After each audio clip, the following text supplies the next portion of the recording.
Quiero pensar, pero no puedo, no. El ruido en la ciudad está consumiendo, wow. Quieren pensar sin ni siquiera estar al mando. Tanta publicidad subliminal te está matando. Les cuesta decidir por sí mismos cuál es su bando. Publican sonrisas con el corazón llorando. Quieren brillar, pero sin tener que valerse de tener sus ideas propias. Los veo a todos igual, solo son la réplica de la imitación de una triste copia. Obedece, la vida es un suspiro y envejeces. Te dejas distraer por estupideces y pierdes el eje. Te duele por dentro, entonces te creces, pero aceptas mucho menos de lo que mereces. ¿Y quién te ha dicho a ti que no puedes pensar sobre lo que decís, sobre cómo actuar? Lucha por ser feliz sin a nadie dañar y solo así podrás brillar. ¿Y quién te ha dicho a ti que no puedes pensar sobre lo que decís, sobre cómo actuar? Lucha por ser feliz sin a nadie dañar y solo así podrás brillar. Conserva tu juicio y tu intuición, más activos que el que lucha por lo suyo y no se rinde. Yo ya sé bien cuál es mi misión, y es contarte que el mal por su propio pie pronto se extingue. No caigas bajo su control, pues por la televisión es normal que mal lo pinten. Tú mantente firme en conexión con la fuente de creación, vivirás siempre de fin de. Dios abre los ojos, dime lo que ves. A tus propios hijos matándose por billetes. Niños por cada 2 por 3. Pa' unos es bendición, con otros por su causa pequen. Y yo que intento ser un ser crístico, voy bendiciendo hasta los diablos. Piensan que es cierto el mensaje típico. Dicen que invento lo del engaño, y mientras lucho contra mis errores, demonios escucho, me ofrecen soluciones. Pero sé que hay un ángel que quiere que mejore. Me dice haz un trabajo interno antes de que lo ignores, antes que otra vez llores y se llenen los mares de pena y de dolores, ya que en mi mente no caben. La paz no va en un sobre, somos algo importante. Nunca te revelaste y por eso no lo sabes. ¿Y quién te ha dicho a ti que no puedes pensar sobre lo que decís, sobre cómo actuar? Lucha por ser feliz sin a nadie dañar y solo así podrás brillar. ¿Y quién te ha dicho a ti que no puedes pensar sobre lo que decís, sobre cómo actuar? Lucha por ser feliz sin a nadie dañar y solo así podrás brillar. Me desperté tan cansado, me sentía mal herido de todo lo que he pasado. No me quita lo aprendido, por dentro me he perdonado, pero casi no me olvido. Me desperté tan cansado, me sentía mal herido de todo lo que he pasado. No me quita lo aprendido, por dentro me he perdonado, pero casi no me olvido, no.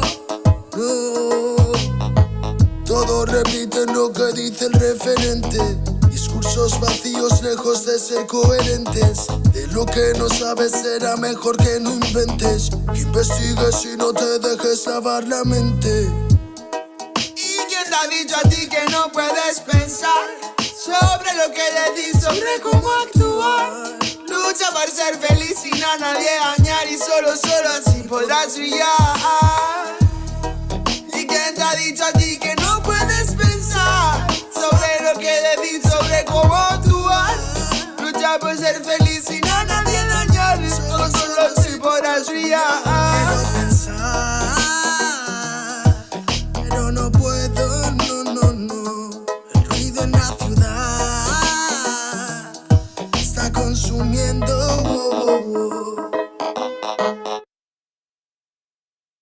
Chronicles or claim this intellectual property. The content provided today has and always will belong to the content owner.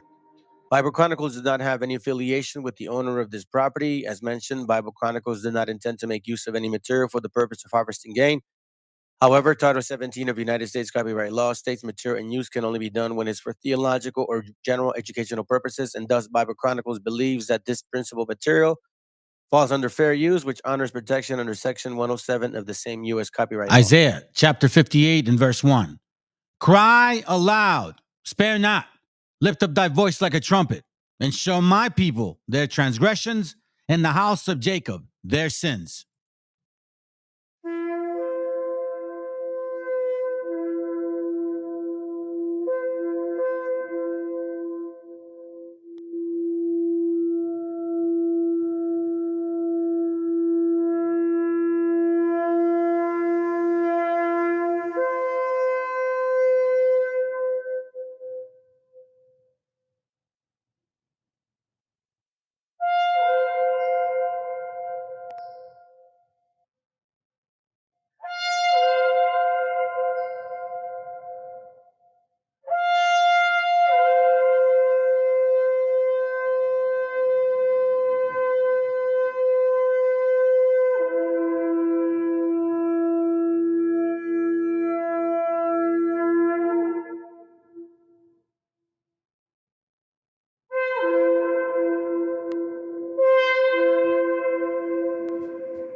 Yo,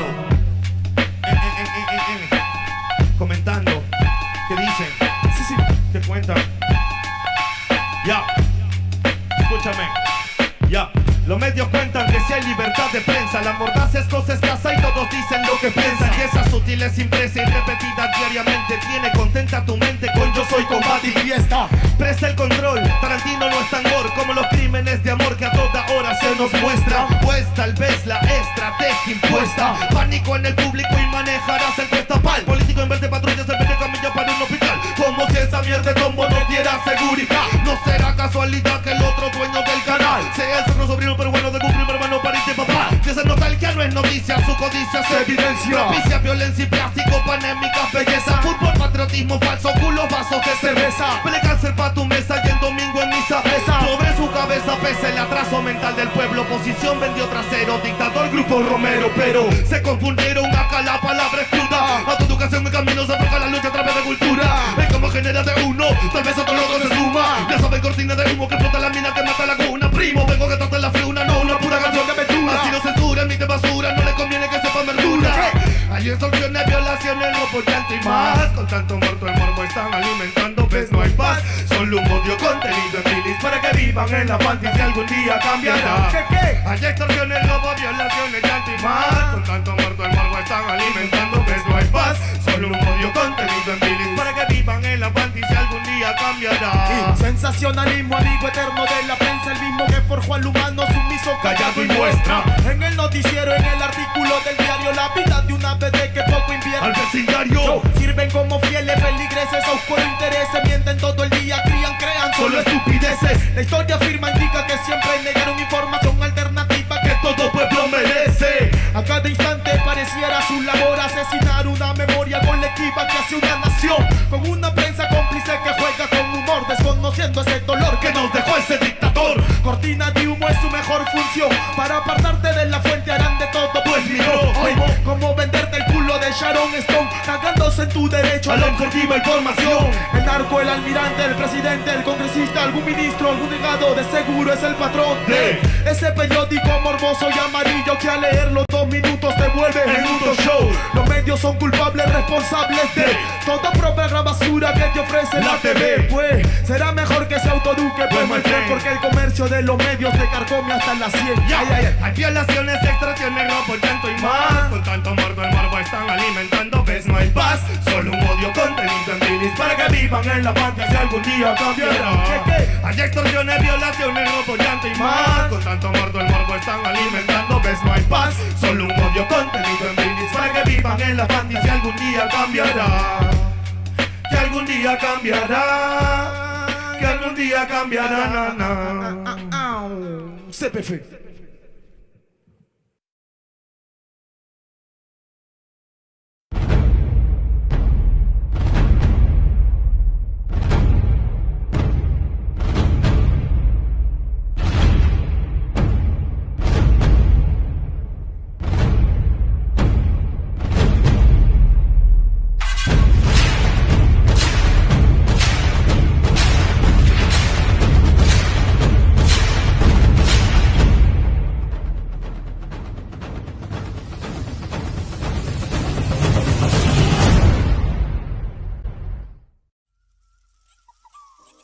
Yo!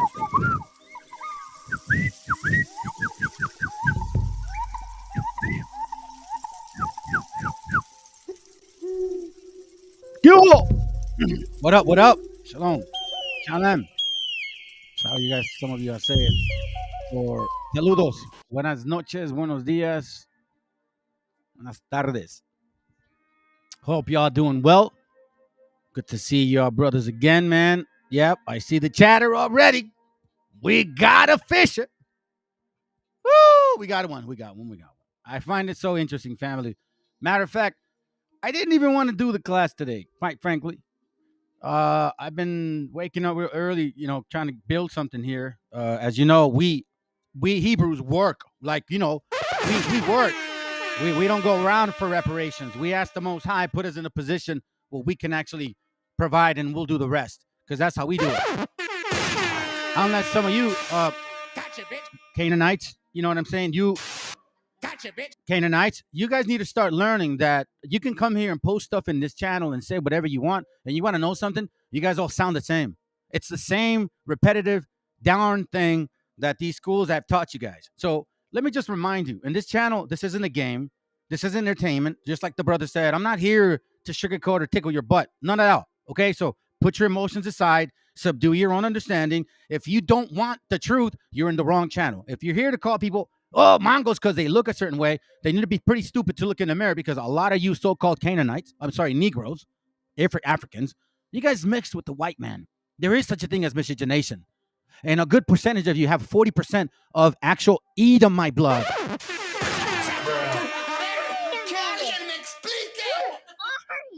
So shut your ass up before you come here and assume things. How does Deuteronomy 28 fit the? That's a stupid question. Are you blind? Are you not seeing, or are you watching Nemo still? I just don't understand. So, anyways, I wasn't gonna do the class. Like, man, I'm tired. I'm working, man. And then but I keep seeing these posts, and a few classes ago, it really tickled some feathers. I say, it really bothers some people. Really, really did, man. So, anyways, good to see you, bros. All will be revealed. I see you, Pedro. Of course, my brother. What's up, VTC? There you go, bro. Yep, me and my father listened to you in the truck. Oh man, oh glory to our Creator, brother. Because you know what, this is only for a love of our heritage, our culture, of who we are, of where we come from, of what was taken from us, and what we're getting back. Not trying to get back, what we're getting back. Because as we know through, and I don't know too much of the prophecies through our gente here, the tribesmen, right? But I do know that it's very similar. We expected these things to happen. And biblically, we do fit right in. Now, and as a matter of fact, this is the reason for the title. The Sanguinara Wars. So, matter of fact, let's look it up. Since I'm on that subject, let's look it up here real quick. And let me get on this point. Because maybe some of y'all don't know what this means. Sanguinara means involving or causing much bloodshed. Okay? That's exactly what it means. Much bloodshed. Hey, buenos dias, Jeremias. Much bloodshed, okay? So these are real facts. And I'm going to prove to you how this is happening. And also, it's just, because I'm seeing something lurking, man. Very eerie, very weird. And I think you guys are seeing it, but it's like, oh, is it really happening? Is it really happening, or are we just kind of like assuming? Because I see some situations that are very similar. What's going on over there on the other side and what's going on here, because it involves 3 nations and each one doing their job. So, for example, there's a nation over there of people that are putting their foot down on another, claiming to get out of that country and that land because they don't belong there. Okay? And then there's a nation here that is practically doing and been doing the same thing. One in secret, the other one in your face. But there's one nation that's fully involved with both of them. Los gringos, right? They're kind of in both places. We see now the Canaanites trying to be Mayas, Aztecas, all of this stupidity. Now they know now they're not Hebrews because they can't fit the curses anymore, right? All of a sudden now they're like, oh, well, we were wobbles and shit. And then the Khazars. Yeah, you guys are all working together, man. Ashkenazi, Edom, Canaan, man, or better known as Philistines. You know what I'm saying? I just see you guys working together very precisely in a very kind of organized and unorganized way. So I'm going to show you something here real quick. I'm going to show you some pictures of this book that I have called, let's see. It's called, you can see it. Okay. This book here. Hold on. 林小阳，小叶长城，小叶长城，林小阳，小叶长城。I hope you guys can find humor in my non-humorous things, man. I'm not funny at all, family. But anyways, this is from a link here. I'll give it to y'all. Y'all can have it, man. I don't hide nothing because we have nothing to hide, family. Everything is on our side. Absolutely everything. All right, then. Anyway, the early English paradigms for New World natives. Y'all take your time, read this. Very interesting, pretty long, not that many pages, but I'm going to read something to you. Okay, this is a perception of certain people. The perception of how people used to like. For example, perception is here. Let's look it up. Let's look up some words, man. Why not? Perception. It is an oppressive language, so you might as well learn it. Shit, perfect it, make it better than theirs. Anyways, the ability to see, hear, or become aware of something through the sense, meaning what you see is like how you interpret life. You know what I mean? You grew up in the hood, you assume everybody's hood gangster shit. You grow up kind of wealthy, and you live in that lifestyle. You can't really understand the other lifestyle, so you see that's your perception of life, right? Okay, so this is what they assumed of people, right? So I'm going to show you something in this book. This is how they thought of you. And this is how they still think of you. And it's time that you guys start accepting facts instead of fiction. Okay? This is on page 6 out of 36. We see it. Y'all can take the link. Read it on your own time, but I'm going to hit some real specifics, okay? Here we go right here. The assumption that Indians were American wild men emerged early and lasted long. Despite abundant evidence to the contrary, Indian hairiness is a case in point. Columbus reported that the natives had remarkably little hair, which other early first-hand accounts confirmed. Yet for decades, European engravings of Indians frequently portrayed them with profuse beards or considerable body hair. A flagrant example is an illustration in the 1505 edition of Amerigo Vespucci, de Novo Mundo, meaning in the actual pictures, how they drew people, which vividly contradicts the author's earlier insistence that the Indians had no hair whatsoever on their body. European accounts for the Indians sometimes use terms wild, but more often they substituted other labels that had been, like, for example, this right here. Anyways, that had been applied to the mystical forest dweller. So that's what they assumed, the mystical forest dweller. Now, if you want to think about this for a moment, because I'm going to share with you a book, and you got to wonder who was making these drawings at that time. Okay? Because, again, you got to also consider, why would they draw themselves like this? Now, we know that there were Moors in that time, and we know that the Moors had a very negative perception of white people. They used to think white people were the stupidest things on the earth. I'm going to show you in a book. So then you got to wonder and think about, is that what they mean by the mystical forest dwellers? In any case, the paradigm was unmistakable. Indians, like wild men, were perceived as uncivil, barbarian, brutish, and savages.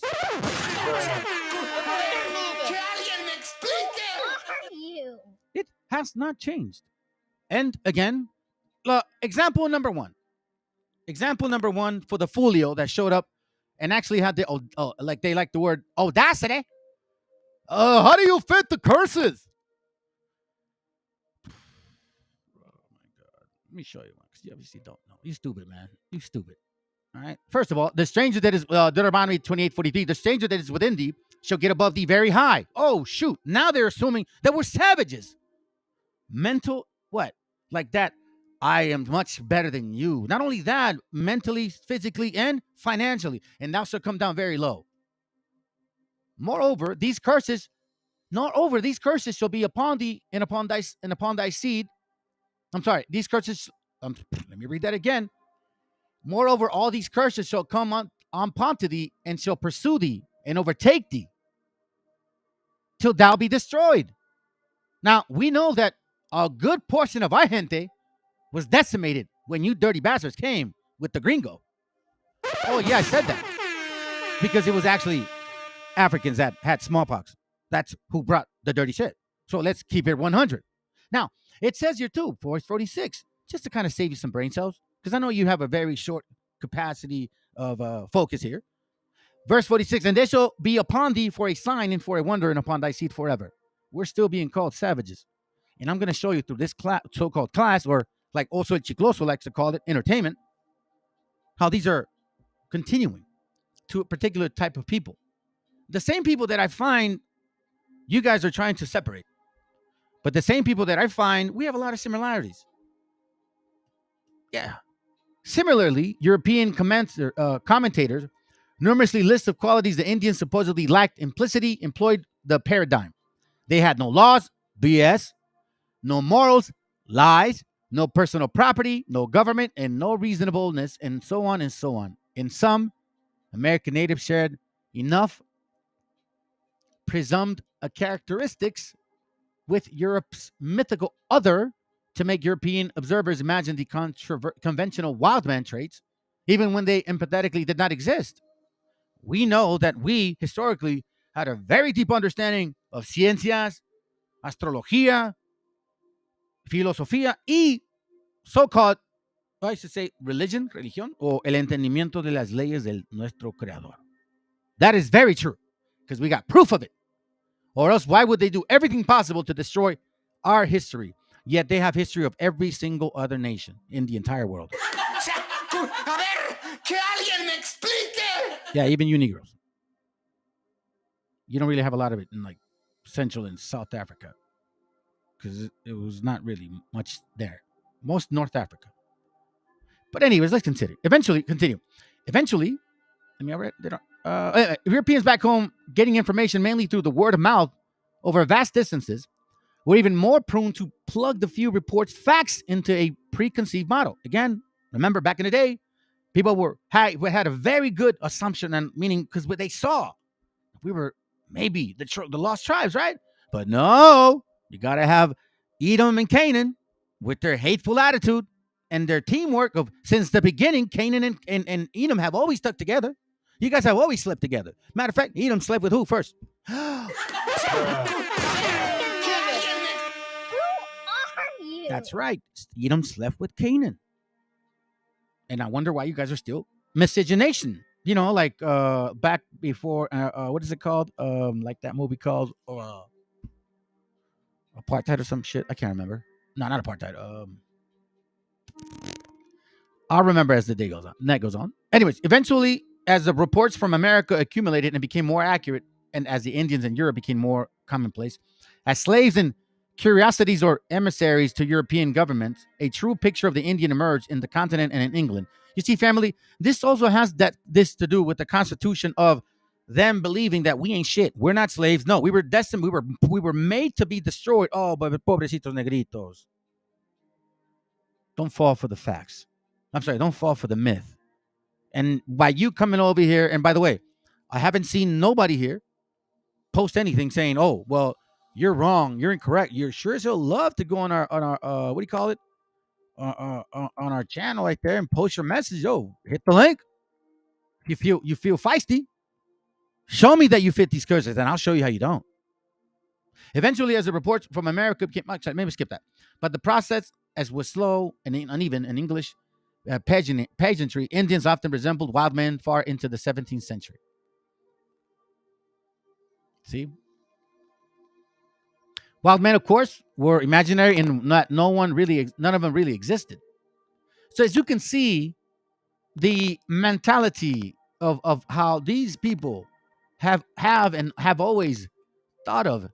Why do you think when they talk in the way of Operation Wetbag, but call it Eisenhower, or the biggest deportation in the entire ever history of America, that you're not realizing what you did you? You took people out of their homes. You ripped them from their parents. You deported actual people that are born in this continent and never left this town, this land here.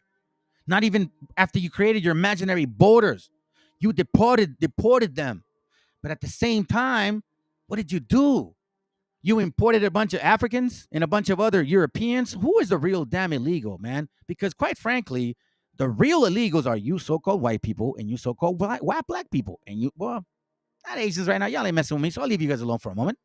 But specifically you, because you guys have a big mouth. And you forget that everything you have is because this country stole it from the countries in the South. Now that you're not able to take advantage of all their resource to the fullness, now you're seeing what's called inflation, and you want to blame the immigrant because your lazy asses don't want to work. Because it finally came to the conclusion. You guys are a lazy nation. And the only way this nation got ahead was through what's called capitalism. Take what's not yours. That's exactly what it is. Prove me wrong. In this country, there's absolutely nothing that's manufactured. Nothing made in this country. Everything is taken. and companies are the ones that are doing you guys a favor. While they eat the resource from someone else, you're getting the benefits of Walmart. But then all of a sudden, Walmart wants to raise the cost, and you say, oh, Walmart, America sucks. But yet you did not consider all the people and the children and the men and women that died to feed your fat white and black asses, did you? Not one time. Wait a minute. Who are you? Yeah, you guys are a bunch of heathens and the damn real freaking illegal aliens of this continent. For God's sakes, man. Do you know, or are you acting as if you didn't know this, that we were here? Because I know for a fact you knew that we were here.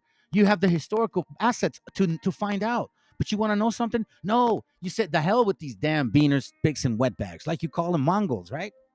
You create these theories, these ideas, these concepts, these so-called histories and beliefs that made us think that, hey, you know what? They're probably right. You want to know something, family? They were never right. They were never right. That's why I like what this brother says right here. I'm going to show you something, man. I like his spirit because you want to know something? This lady, calls him Changoleon, right? Changoleon and shit, that whole monkey looking, racist shit. Because we get it too. Trust me, family. These people don't know what they're talking about. You think we think this is a so-called Hebrew, Hispanic, gente? You stupid. But you see, you West Africans or whatever you want to call yourselves, because you're not American, you're not of this continent, okay? You assume because somebody looks like you, let's say they look blackety black like you, that they may not be your people. You're that dumb that you actually assume that you can really believe it. But yet you don't realize Beyonce is not even a black woman. Her grandfather, or great-great-grandfather was a white man. Hey, W. Du Bois, father was a white man. Booker T. Washington. What's the other guy name? Another famous guy. Booker T. Washington, W. Du Bois, and then this other famous dude. You guys know who it is. Bob Marley. But no, you assume only what you see. Only what you see. That's how stupid you are. That's why I know you're not the gente. Because it only takes vanity to be that dumb. Let's go. You needed a white Jesus. Now we got a black one. And that's the only reason why you guys believe? That's how dumb y'all are. Por favor, explíquele al diputado Changoleón que vino a meterse a esta cama. Changoleón. Changoleón es un hombre en la calle. Nosotros hemos insistido que no hemos llegado a los más pobres. Y esta gentuza piensa que me insulta comparándome con un indigente. Alto honor tengo en que me comparen con alguien que vive en la calle, porque es la gente que más sufre, es la gente más necesitada, es quien más necesita nuestra mano, nuestro apoyo, y estos cretinos se burlan de la gente que sufre. Y aquí una diputada me dice que quiero llorar. Sí, cada que veo un pobre quiero llorar de indignación, de rabia, de impotencia de lo que le han hecho al pueblo de México, de sumirlo en el hambre. Y vienen aquí a querernos mostrar cómo usar el presupuesto. Se lo robaban. Atracadores a la nación, se lo robaban. patricidas, porque han intentado matar a la patria, porque han ahogado en la miseria al pueblo de México. But you know what? A dumb Negro will come over here and say, "Oh, you guys are Edomites." We're literally, we understand that in our areas of where we're born in our, let's say, for example, Mexico, right? We know that there are people that are not our bloodline, but you guys are very. I'll tell you what. I'll ease up on you a little bit. I'm just going to continue to show you, and then you're going to determine yourself. You're going to be part of the story. Lo- Stick around because you guys are part of the thievery. Remember, then don't never forget, it wasn't just a white man that came and conquered this land, Mr. Black Man. It was the white man and the black man. We have all the documentation that there was such a thing as black conquistadors. Until you can prove to me otherwise, then stop calling yourselves Hebrews. You don't fit none of those curses. You cannot be a black slaver and then assume that, oh my God, we're the people of the Bible. How can you enslave yourself? And then you say, we're the people of the Bible. We fit the curses. We are, we what is that? We were subjugated and we were forced to believe other religions that didn't pertain to us, that, never was, or we never knew Christianity. Oh, really? Let's see.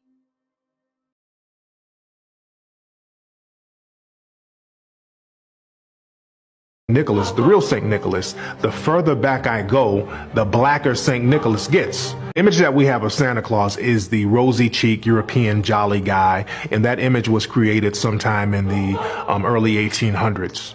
But the real Santa Claus was a man by the name of St. Nicholas. And when I do research about St. Nicholas, the real St. Nicholas, the further back I go, the blacker St. Nicholas gets.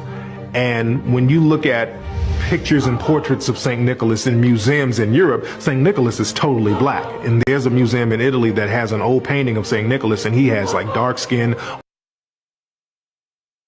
Wait, hold on a second. What the hell are you Negroes talking about? Let me go to your favorite scripture, Deuteronomy 28:64. And the Lord shall scatter thee among all people, from one end of the earth and even unto the other. You see, the white man, he took us from Africa. And then, you know what I'm saying? First we ruled Europe, but then we went to Africa. And then somehow he went in there and told the Africans, hey, go sell those guys. And then they figured out that we were them. And then they took us on ships and then brought us here in 1619. And there thou shalt serve other gods, which thou neither thou nor thy fathers have known, even wood and stone. Now, this is where they get stuck. So what about Christianity? You said you never knew Christianity, but the moment you open your mouth and said, Europe, we realized, wait a minute, then that means you did know Christianity. Hello? So then my question to you is, if you knew Christianity, now you start showing the pictures. Well, great. Now we have images. Wait a second. The scriptures never had imagery. The scriptures were rolls. Like scrolls. I'm sorry. There were scrolls, right? There were scrolls, and there's no imagery in scrolls. So Maccabees 3:48 or 47 would only make sense that if somebody opened those scrolls and then put their images there. You guys said no. They changed the image of our scrolls. Now I have a question with you, because the scripture said never put that in. So what does that mean? Are you being a Christian again, Mr. African man? And you want to say you're an Israelite? I'm sorry. You're not proving a darn thing here. Because it says here that you would serve other gods that neither thou nor thy fathers have known, even wood and stone. But yet you're so proud of everyone. You're ruling Europe. So then, if you ruled Europe for 700-800 years, how in the world does this make sense? A nation from afar, from the end of the earth, as swift as the eagle flieth, a tongue, a nation whose tongue thou should not understand. So again, you were Saint Nicholas.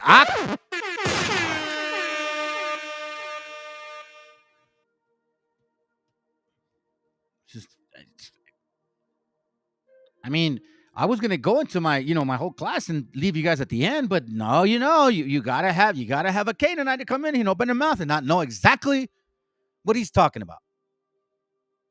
Because even, and it's like, were you guys in Egypt? Now, I don't understand this.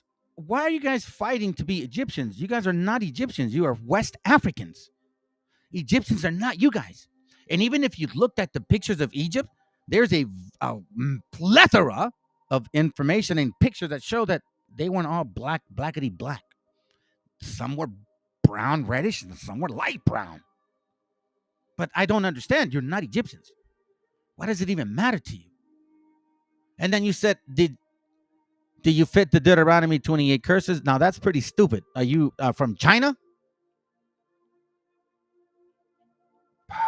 But anyways, let me continue with this, man, because this is more important. Let's go. Lo dijo claramente el presidente de ese país. A nosotros nos robó Estados Unidos 60% del territorio en una guerra ilegal, inmoral. No es justo que toda Siberia pertenezca a Rusia, sus incalculables recursos. ¿Cómo que no es justo? Es decir, quitar Texas a México es justo y lo que nosotros gestionemos en nuestra propia tierra es injusto. ¿Permitiría a Estados Unidos que hubiera armas soviéticas en cualquier punto del territorio nacional, por lejano que estuviera de Estados Unidos? No, no lo permitiría, nos invadiría de inmediato, como la derecha pretende, promueve, aplaude frente a cada declaración injerencista del gobierno de Estados Unidos en contra nuestra. Se les olvida que son representantes de los Estados Unidos mexicanos y no de los Estados Unidos a secas, lacayos del imperialismo estadounidense. Lo digo. Lacayos, cabrón. All right, now, if you guys remember, we were listening to this Introducing the Google Pixel tablet. Brother right here. The charging speaker dock. It transforms. He's economist president for Colombia. Remember, it's in Spanish, but I want to remind you guys what he said somewhere around here. Hold on a second. Esa es una tesis. Give me a second, okay? Para su presidente.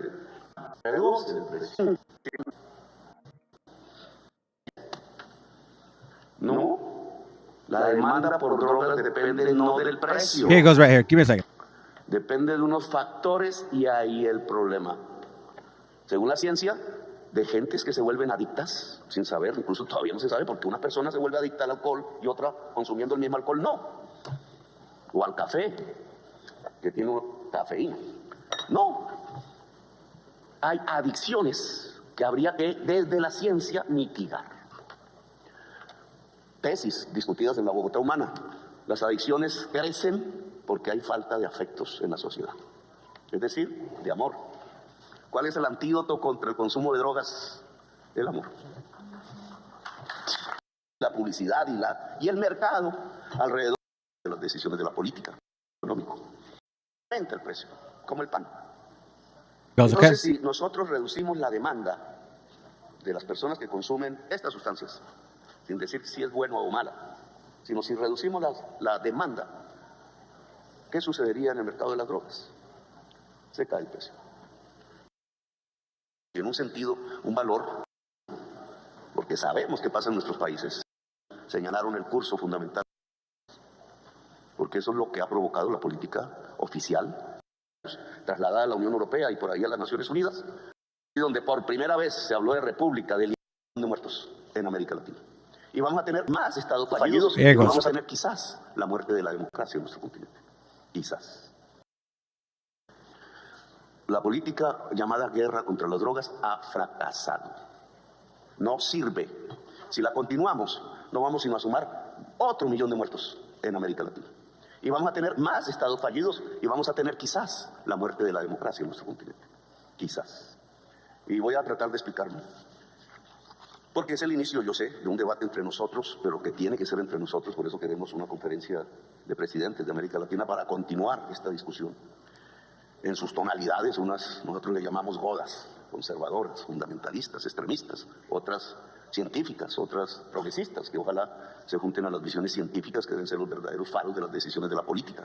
Es la ciencia la que nos tiene que guiar. En esto no hay puntos finales, este es un debate, un proceso, unas experiencias en camino. Pero hay que admitir, la serie de economistas, soy hombre de izquierda, fui insurgente, peleé en estas montañas.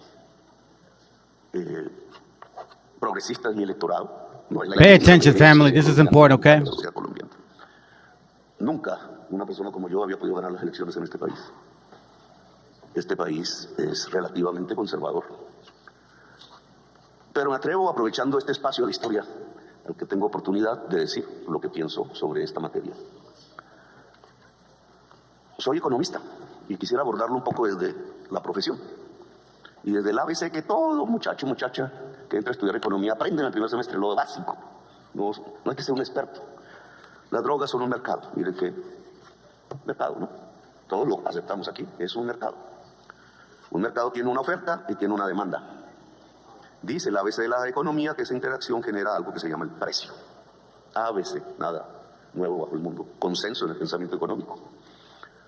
Entonces, ¿qué hacemos frente al mercado de las drogas? Tesis. Deberíamos reducir la demanda. Dice Juan B. 6, padre de la economía. Toda oferta crea su propia demanda o al revés. Toda demanda crea su propia oferta.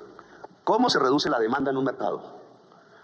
De primerazo, alguien diría, pues, elevando el precio. Reduce la demanda, ojo, la demanda. Family, for some reason, I thought I had the right spot. Dependen de unos factores y ahí el problema. But this person's talking about. Hay adicciones, Hold on. sociedades que se van quedando, se van rompiendo la familia. El capitalismo, en su fase más tardía, llevó a las sociedades que hoy consumen drogas a la soledad y por eso consumen drogas. La droga reemplaza la falta de afecto y la soledad. Pero esto no se puede hablar entonces. En estos discursos que se vuelven que el Estado no puede acabar el mercado. ¿Cuál significa que el socialismo no? Ahora nosotros pretendemos 1,000 muertos jóvenes al año, 2 veces la guerra de Vietnam. ¿No debería ser más bien de ministros de salud pública, me pregunto yo? ¿O es que el fentanilo lo van a acabar con fusiles? Apenas entre el fentanilo a la Unión Europea se produce exactamente lo mismo que en los Estados Unidos. 100,000 muertos jóvenes al año, 2 veces la guerra de Vietnam.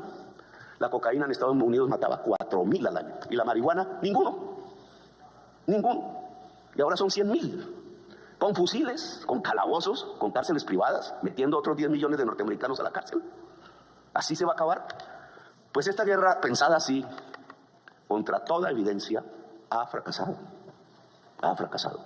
Si yo digo esto en una prensa, un medio de comunicación, siempre alguien me va a decir, oye, ¿y qué usted está pensando?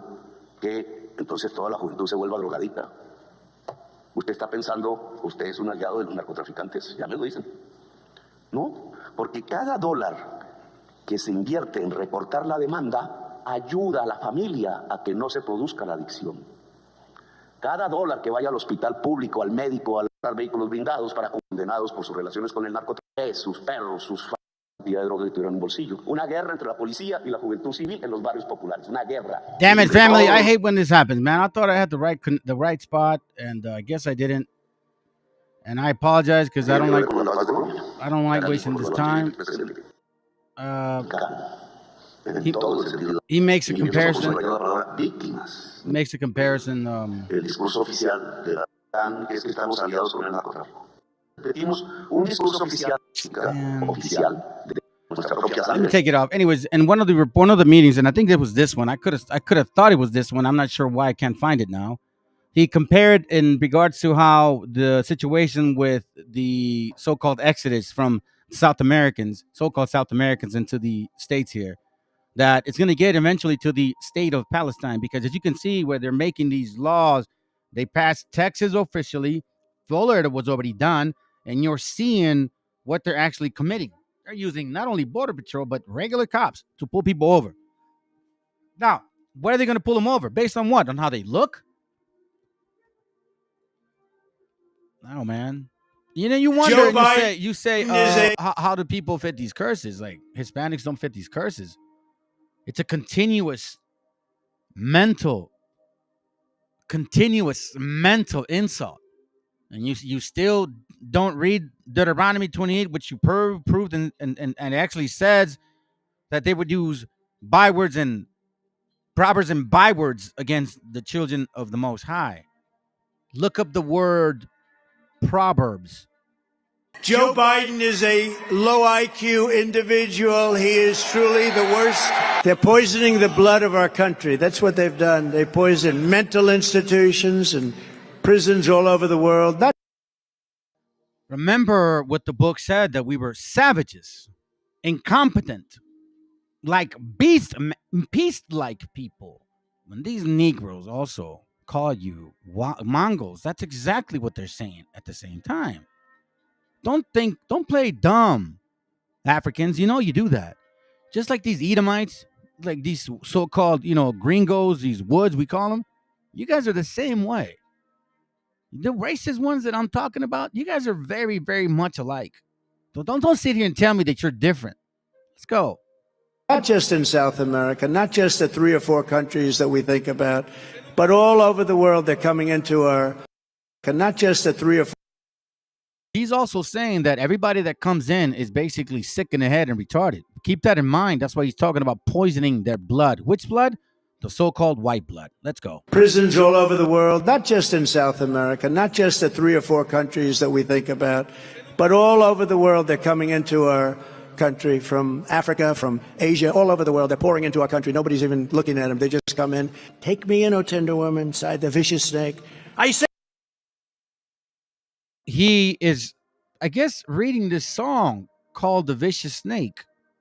Now, this song, here, listen to it real quick. Save you, cried the woman, and you've bitten me, but why?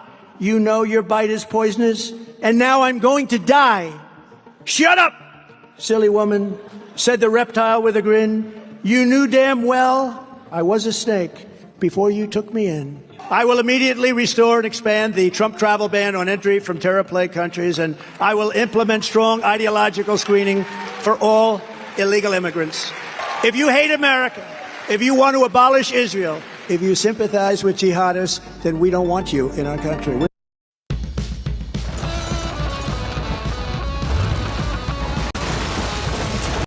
We don't want you. Interesting, huh? All of a sudden now, everybody's on Israeli side. Those are Khazars. Stop lying. Let's go, Ashkenazis. Listen to me, okay? Oh, hey, listen. Even you guys, you can bring. We don't speak Yiddish. I want you to prove it in other ways, and you can't, because I know you studied the Talmud and the Mishnah and all of that. So I know for a fact you don't know what you're talking about. I know for a fact. Well, matter of fact, let's continue. If you hate America, if you want to abolish Israel, if you sympathize with jihadists, then we don't want you in our country. We don't want you.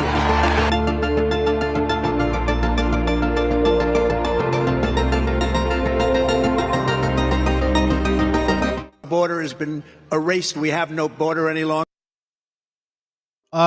Burton, how do you think you got to this country? And how do you have land if you own? Because I don't think you do, but if you do, how do you think you have land? How do you think you went from the East Coast to the West Coast? Who do you think took that land, and who did they take it from, dummy? It says, a nation from afar, from the end of the earth, as swift as eagle flieth, a tongue we will not understand. We'll take our land, our olives, our oils, our children, and separate them. To this day, they're doing it. But the Hispanics don't fit the curses.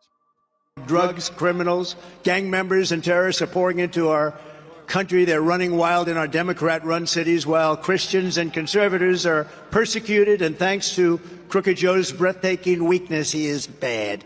Worst president in history. Joe Biden is a low IQ individual. He is truly the worst, most incompetent, and most corrupt president in the history of our country. The hordes of people charging across our border will have ended. The invasion of our country will have stopped. Hordes, invasion, illegals, mental sickness, retarded, murderers, proverbs, and bywords. If the Border Patrol goes around asking people for papers, they're not going to ask one Negro or African, even if they're illegal, for their papers. You want to know why? Because of the media. That's why. So don't sit here and tell us that you have any kind of oppression in your ass. You don't. You have it so easy. Now, if you're a two-time loser, that's a different story. But your elitist brothers and sisters who are playing football, basketball, in movies, in education, in college, their own businesses, hey, it's your world. The world is given into the hand of the wicked. We know that already. Now, I know. I wanted to tell you something real quick, just to show you. And I'm touching everybody here. I'm kind of swinging, in all rounds because I got like 4 people around me. Each one of y'all, man. I can handle it. It's all good. So check this out, okay? They say, and the Lord shall scatter thee among all people. You see, man, the white man took us all over. He took us here, and he took us there, and he took us everywhere. Yeah, stupid. I don't understand why you guys really believe the dumb shit that you learned from people that don't know what they're talking about. And then you run with it. That's, maybe it is just the fact that, that's just the trait of yours. I don't know. But let me read this to you. Ezekiel 30:4. And the sword shall come upon Egypt. That was a long time ago. I wonder who Egypt this is, right? Bondage. And great pain shall be in Ethiopia. Ooh. You guys always run to Ethiopia, but you never use this scripture or these. When the slain shall fall on Egypt and Ethiopia, you Negroes. Since you guys are saying you're Egyptian and Ethiopians, okay, fine. And they shall take away her multitude. Hold on a second. What? And they shall take away her multitude, and her foundation shall be broken down. Ethiopia and Libya and Lydia. You mean all of those Moor conquistadors, right? You know those Moors or African Moors? And all the mingled people and Chub, all the men of the land that is in league shall fall with them by the sword. Hold on a second. Shall fall with them by the sword. But this, no. Slow your birth down. I want to show you something real quick. Breathe with me, Canaan. Just breathe with me, bro. I know. I get it. It's hard to swallow this pill. Ezekiel 29:12. And I will make the land of Egypt desolate in the midst of the countries that are desolate. Oh, shoot. When the kingdom of the Moors fell apart. And now, I'm sorry, hold on. And desolate in the midst of the countries that are desolate, and her cities among the cities that are laid waste shall be desolate 40 years. And I will scatter the Egyptians among the nations. And will disperse them through the countries. So, how do we know you're not those guys?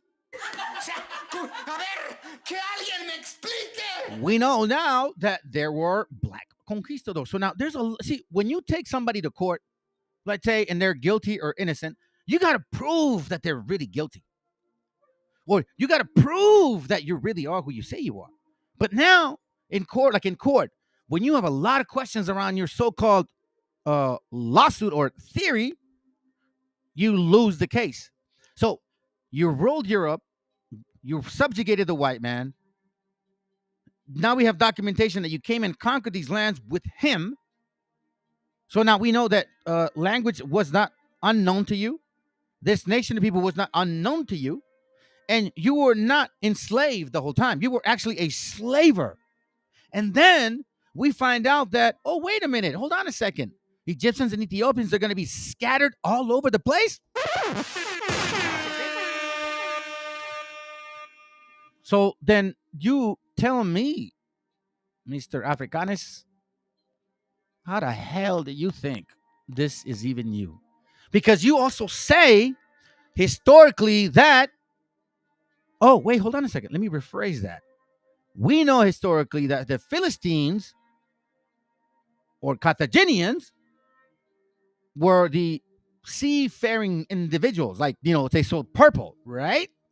So we know that they traveled everywhere, right?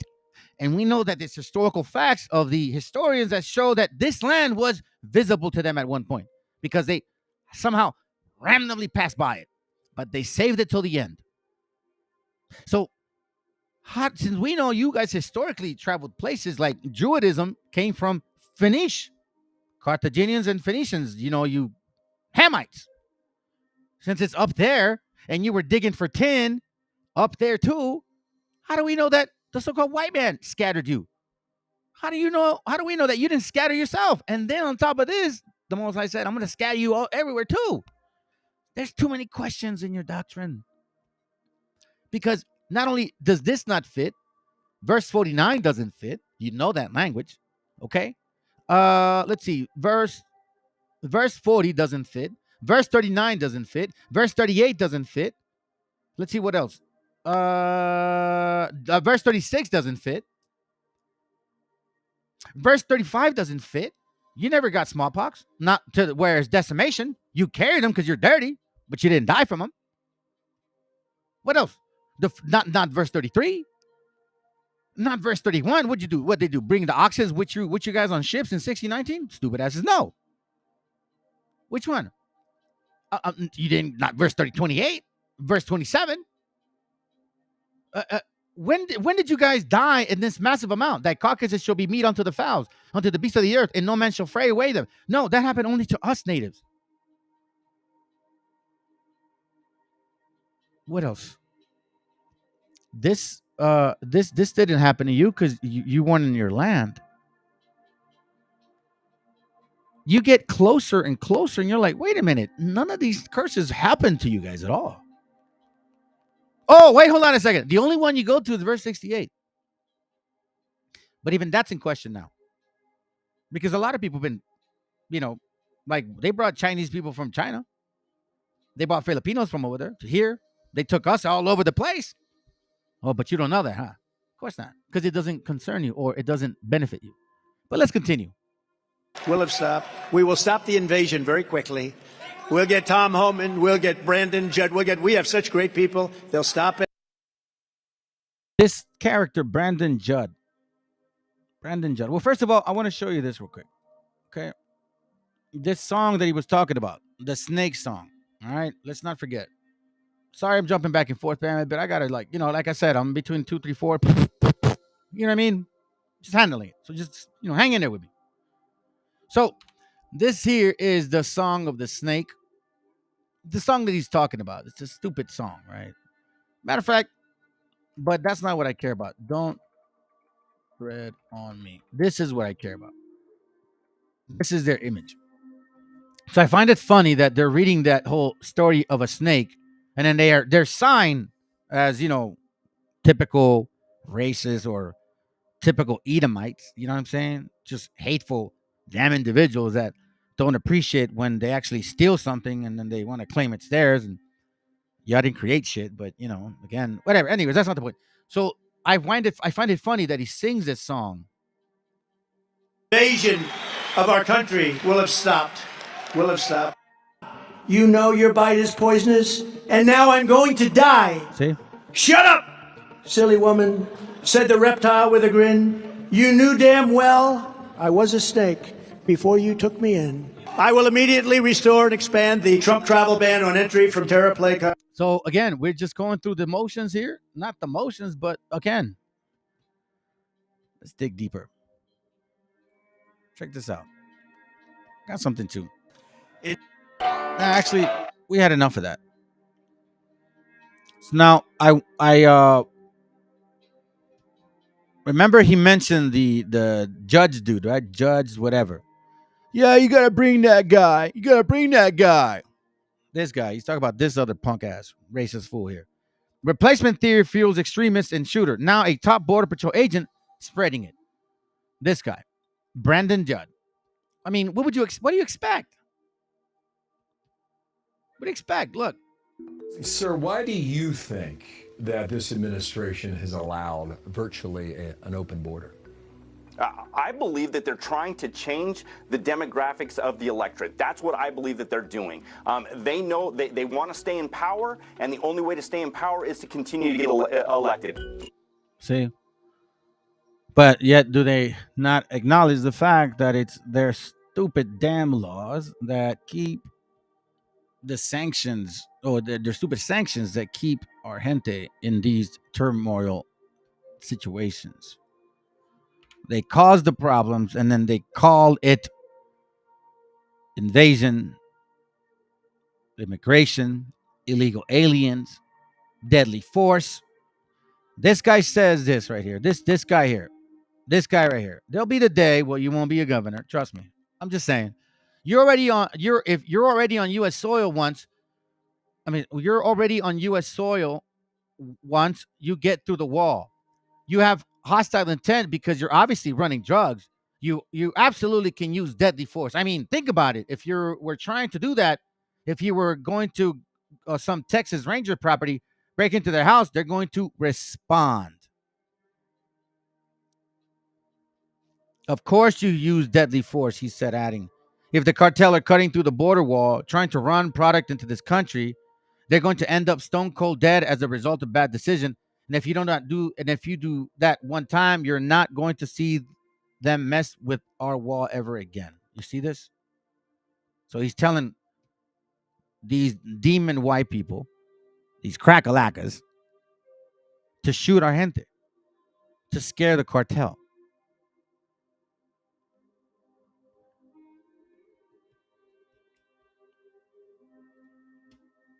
You guys still think this guy's a stupid ass or what?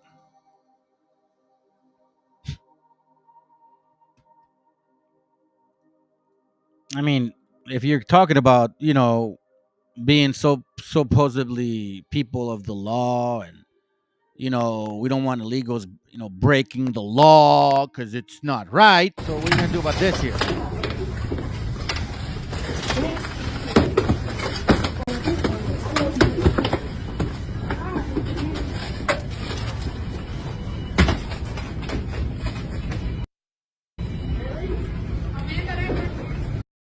Gonna deport these Negroes back to Africa? Are you gonna deport them with their children? You know what they stole? Diapers.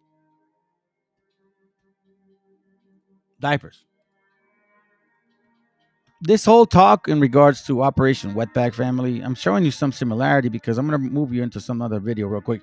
The teen killer who radicalized the NRA. This is where, or the man that implemented that whole famous Operation Wetback. Look up his name. Harlan Carter. Watch it. Harlan Carter, Operation Wetback. Every single time, everything they're talking about is exactly Operation Wetback. When they say the biggest mass deportation, there's 45 million of you so-called Mexicans here, and they're talking shit to you guys like that. Now, you could either vote, think you're going to end up winning something, or you can actually start looking into your heritage and find out what it really takes to defeat these idiots. It's something so simple. It doesn't take much. It just takes a little bit of effort. These Mexican immigrants have been caught in the snare of Operation Wetback. As many as 1.3 million people may have swept up in the Eisenhower era campaign with a racist name, Operation Wetback. Vivek, the Indian dude, doesn't want to say.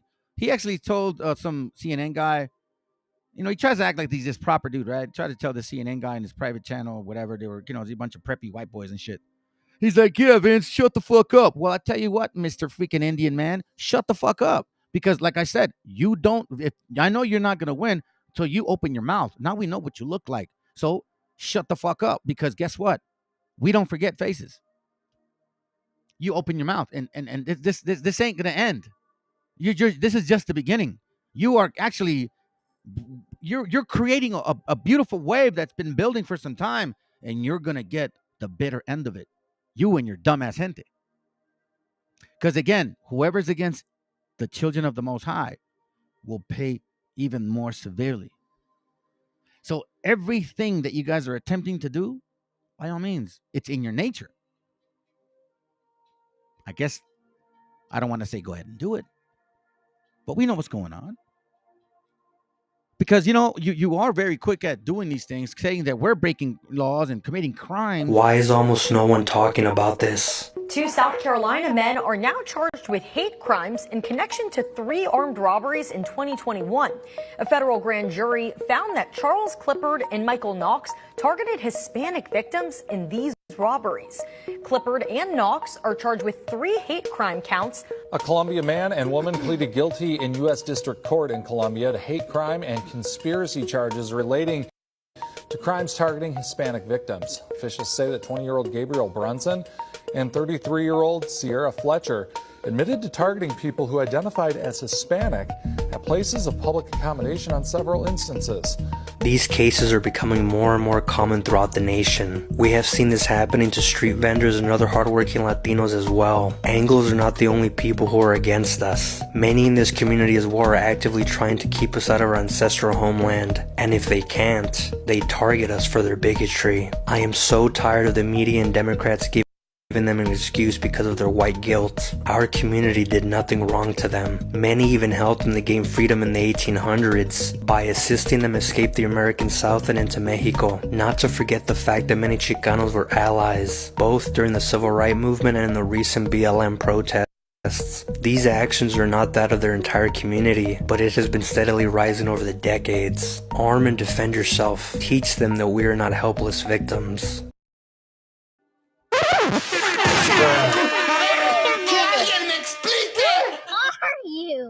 All right. So now, why am I bringing this up, and how come I'm showing this to you now? Because I'm gonna give you guys some comparables. Remember, I was looking for I wish I would have found the damn. I don't like the fact that I cannot. I was like, oh man, that bothers me. That just kind of bothers me, to be honest with you. Let's see. Let me see if I can just real quickly, family. Let me try to find it real quick. Get NFL Sunday Ticket on YouTube. Watch every out-of-market. Shut your face. Let me see. ¿Cuál es nuestra respuesta? Let me see. Nacionales y los propósitos. En los 50 años nos han señalado como victimarios. Hay un dicho popular en Colombia que es ser más papistas que el Papa. Que si nos separamos una coma de la mayor parte de la marihuana y de la coca, curso fundamental, a decir, oiga, lo que ustedes, sociedades, repetimos horas, pues sería dramáticas en los 50 años y en nuestros países. Oficial, dirigentes políticos, responsabilidad, los de problema con es así. Llamada guerra con la Unión Europea y por ahí a ciudades latinoamericanas, ha hecho víctima a todas las sociedades latinoamericanas, de Centroamérica, toda Venezuela, a las islas del Caribe que resistió. En nuestros países, qué paradoja. Primera vez es donde estica a una exposición, pero las drogas en América Latina. No vamos sino a sumar otro 1,000,000 de muertos. Porque es el inicio, yo sé. Voy a tratar de explicarlo. All right, I can't find it. Anyways, let's go. Israeli settlers are from the U.S. Israeli settlers, that's what we're going to talk about today. Following Washington's announcement that it would be placing visa bans on illegal Israeli settlers, how many... Now, hold on. Why am I showing how many settlers, Israeli settlers, are occupying in West Bank? Now, these Israeli settlers, you're going to find out where they're from, okay? Listen in. Because I find it so funny that this country literally kicks out people that are born in this continent, but freely give the right for other people from over there that are not of this continent, that are not people of the Bible, the fucking right to come in. Like nothing. Israeli settlers are from the U.S. Israeli settlers, that's what we're going to talk about today. Following Washington's announcement that it would be placing visa bans on illegal Israeli settlers undermining peace in the occupied West Bank, people have been debating about what this would mean for settlers with dual nationality. To be precise, American Israeli settlers living in the occupied West Bank, while also asking if there's more the U.S. can do to stop settler violence against Palestinians. Considering if they cared about the U.S., they probably wouldn't have left in the first place. Every Israeli settler is a dual national. They don't need visas to come to America. So who is... You hear that? Did you hear that? So you mofos, you mofos kick our gente out here who is up from here. But you let these bastards in here that are not from here only because they have this stupid ass name, or this stupid ass flag, or this stupid ass cross that belongs to the damn demon. No offense to my brothers that carry that, but that's not our cross. Let's go. Is an Israeli settler. An Israeli settler is an individual who, because he or she is Jewish, has been invited by the state of Israel to live in illegal Jewish-only settlements in the occupied Palestinian territories. The establishment of illegal settlements in the occupied territories dates as far back as the 60s. After the 1967 Arab-Israeli War, Israel seized control of the West Bank, Gaza, and East Jerusalem, and began to build communities for Jews only on occupied Palestinian. Hey, doesn't it look ironically similar to what happened here in these states? Because you know what? It started like that. Shut up in the corner, 13 colonies, spread over to Florida. All of a sudden, started kicking everybody out. What a coincidence, man. Like I said, this was on a macro level. They're doing it on a micro level. and much, much, much faster. We saw it in a 250-year process. They're doing it in about 50 to 70 years. That's exactly the similarities. Let's go. Land. Israel did dismantle its illegal settlements in Gaza when it technically withdrew from the Palestinian enclave in 2005, but it never left the West Bank and East Jerusalem, the two other Palestinian territories, according to the internationally recognized borders of 1967. This is the occupied West Bank and East Jerusalem, where 3 million Palestinians reside alongside more than 700,000 illegal Israeli settlers. These settlers make up around 10% of Israel's population. While some come from parts of Israel, others have migrated from various countries, including the US, Russia, Ukraine, France, Argentina, the United Kingdom, Italy, South Africa, and Ethiopia. In the first 6 months of 2023, 29,293 people immigrated to Israel in illegal settlements. In 2022, more than 74,000 relocated there. A 2015 study revealed that Jewish Americans accounted for 15% of settlers living in the occupied West Bank. This number has grown over the years. 2021 saw 4,000 Americans immigrate to Israel, the highest number in a single year since 1973. Now, let me show you why. Like, Josh, why are you bringing that up, man? What's your problem with these people? Well, why? Because of this. Stephen Miller races to the fuck over immigrants on his way out the door. This damn fucking heathen. Sorry for my language today, family, but it's just one of those days. It's like these damn Canaanites didn't leave me alone all week. I see post reminders. Hey, another stupid message, right? I'm like, man, I ain't even trying to do classes right now. So I show up and are they here? Hit the link, for God's sakes, man. Come on. What are you afraid of? I'm bald. I don't know nothing. Remember, I'm a Mongol. I'm stupid, eh? Anyways, you see this right here? When he wasn't making the case via Twitter that he should be put under conservatorship or to speak to Fox News for hours at end, Donald Trump spent much of his last 4 years enacting despicable policies, many of which concerned immigration. The top hits obviously include travel ban, family separation, and spend billions taxpayer money on ridiculous border wall, but also using ICE to terrorize undocumented immigrants, to attempting to allow deportation of 700,000 people who came to the U.S. as children, cutting the refugee cap to the lowest level in history. Wonder why. That same year, almost 10% of the Jewish Americans who relocated to Israel chose to move to an illegal settlement in the occupied West Bank. But why move to occupied territory? The more we take, the less you have. This is what is happening to Palestinian land in the occupied West Bank. That's exactly what's happened to us. And who's involved? Again, like I said, let's go. There are more than 200 illegal settlements implanted across the occupied territory. Some move to the settlements for religious reasons. Some to claim and assert Israeli ownership over the occupied West Bank, which they consider a part of the state of Israel, while others move for financial benefits offered by the Israeli government, which seeks to populate the occupied territories with more and more Jews through incentives, such as lower tax rates and affordable housing. So the West Bank is considered as part of Judea and Samaria, the kind of religious lands in Judaism. And these settlers tend to converge the two ideologies together, which is Judaism and Zionism. So for them, they see the West Bank, they see Gaza as very much the state of Israel. So while the government of Israel continues to illegally build settlements and invites Jews from abroad to live in them, some of the settlers who relocated to occupied territories have resorted to land grabbing, essentially theft. Jacob, you know this is not your house. You are stealing my house. And if I don't steal it, someone else is going to steal it. No one. Did you hear that? Did you hear that? These are your so-called people of the book? These are your chosen people? Bro, come on. No. They ain't shit. Nothing close to that. Get the hell out of here. You stupid ass. No! Give me something real quick. Let me get Amos real quick. Amos, chapter 9, verse 1. It says, I saw the Lord standing upon the altar, and he said, smite the lintels of the door, and the post may shake, and cut them in the head, all of them, and I will slay the last of them with the sword. He that fleeth of them shall not flee away, and he that escapeth of them shall not be delivered. Though they dig in hell. Remember, family, even though they're doing all this, they're saying all this, I'm going to tell you something, fam. Repent. Come to know who you are according to the Bible. Because no matter what happens in all these things, man, it's you get strengthened through this book of ours. And you really start seeing what is going on around this world, and you start preparing, and not financially or anything, I'm talking about like spiritually, man. It's good to know these things. Though they dig in hell, thence shall my hand take them.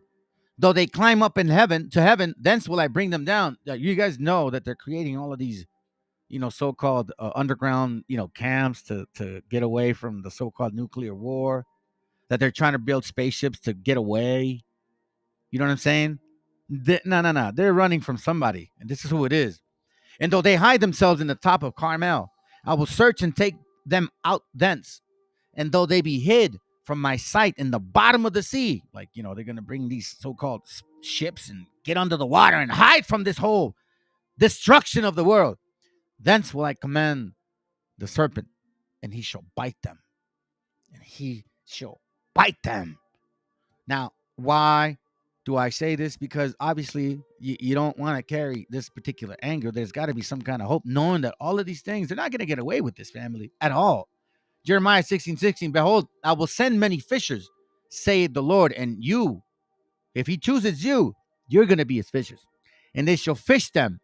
And after will I send for many hunters, and they shall hunt for them for every mountain. So he's going to use both of you. Some to wake the people up, and some to destroy the other damn fools. And I will send many hunters, and they shall hunt them from every mountain. Y'all can't hide in these caves. And from every hill, it doesn't matter how high you go. And out of every hold of the rock, it does not matter, family. Everything they do, they're going to pay. They are going to pay. You best believe that. And that's why I get upset, I get angry, but I don't get bitter. Revelation 6:15. Excuse me. Revelation 6:15. It says, and because the reason I don't get bitter is because I know that the understanding is really in the house now of the Lord. These Negroes can say what they want. These Christians can say what they want. Whatever, let them talk.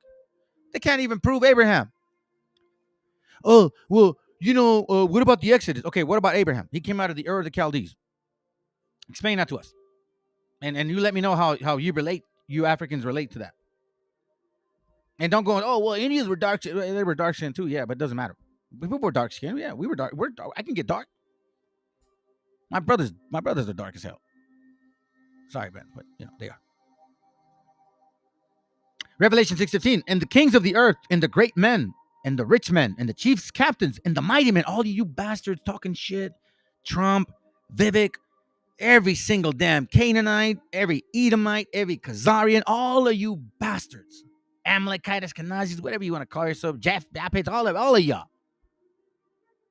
And every bondman and every free man hid themselves in the dens and in the rocks of the mountains, and said to the mountains and rocks, fall unto us, and hide us from the face of him that sitteth on the throne, and from the wrath of the Lamb. For the great day of his wrath is come, and who shall be able to stand? I share this, y'all, family, because this is going to continue, and you're going to see a lot more in Florida. Look, this is horrible, man. I don't know if you guys know who this guy is. Cenk Uygur, I guess he's a leftist Democrat. This guy's a right Republican. Prager. And the reason I'm bringing Prager is because now we're going to move on to the last segment of our class. It's all connected. I'm slapping all three of them. So listen to this idiot on the right, where let's use some logic. And you guys, as a matter of fact, you make up your minds. Look, as you're going to see who is actually making sense and who is just a total, I want to kill you if you're not one of his. Not like I want to let you live. No, he wants to kill you. How do you think he feels about you, them illegal immigrants? If you don't agree with the far right-wing government of Israel, they will actually take contracts away from you. They will hurt your livelihood. That is the government regulating speech. I assume you've spoken out against that, and you've been vituperative about it, right? To the extent that a person advocates BDS, which is the economic destruction of Israel, and should be allowed to advocate it, I think they should be allowed to advocate it. That's right. So okay. Florida and DeSantis is dead wrong, right? That is a violation of free speech. Again, what he's basically saying is if they don't agree, Yeah, they can do whatever they want. So-called violation of, Anyway, let's just continue. I don't give a shit about that. Let's go. Totally wrong. Netanyahu is no longer in government. Why are you calling it far right? Yeah, you think that Naftali Bennett got any better, or the current person that's in charge? They're all right-wingers. None of them want Palestinians to be free. They think Palestinians aren't really fully human and can't be trusted to run their own government. Listen to that. Palestinians aren't fully human. What do they say about us? We are poisoning their blood. These third world countries can't govern themselves, which is why we need to be their president. That's why America has to put their foot down. Central America, South America, Mexico, they don't know what they're doing. They're a bunch of spigs, wetbags, beaners. What do they know? They're nothing. They're subhuman. Remember eugenics? Yeah, forget eugenics. And now with this so-called black Israelite crap, oh, well, you guys are his people, but in reality, you kind of mix with the other nations. So, you're like degenerate of our seed. But don't worry about it. When Christ returns, he's going to turn you back into a black man.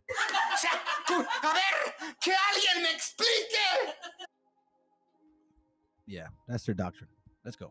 They deny them a state, and so, but let's get back to America. January 6th. No. You can't throw out bombshells and then move on. All right. You think that the Israeli government or the average Israeli who voted for this government thinks that Palestinians are not fully human? Absolutely. Then why don't you let them go? Why can't they have their own state?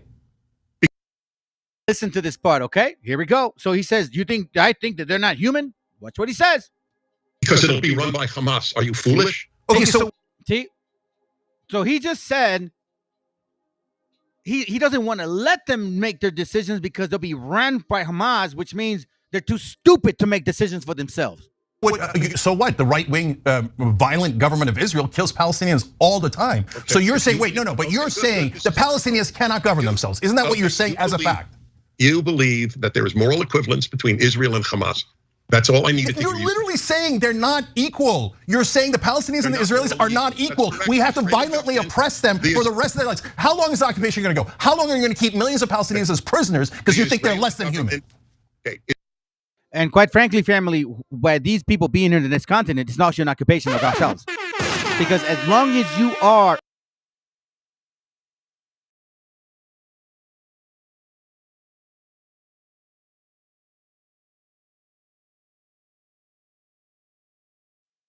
they're less than human. These are the true invaders of our land, family. Let's remind them of this, okay?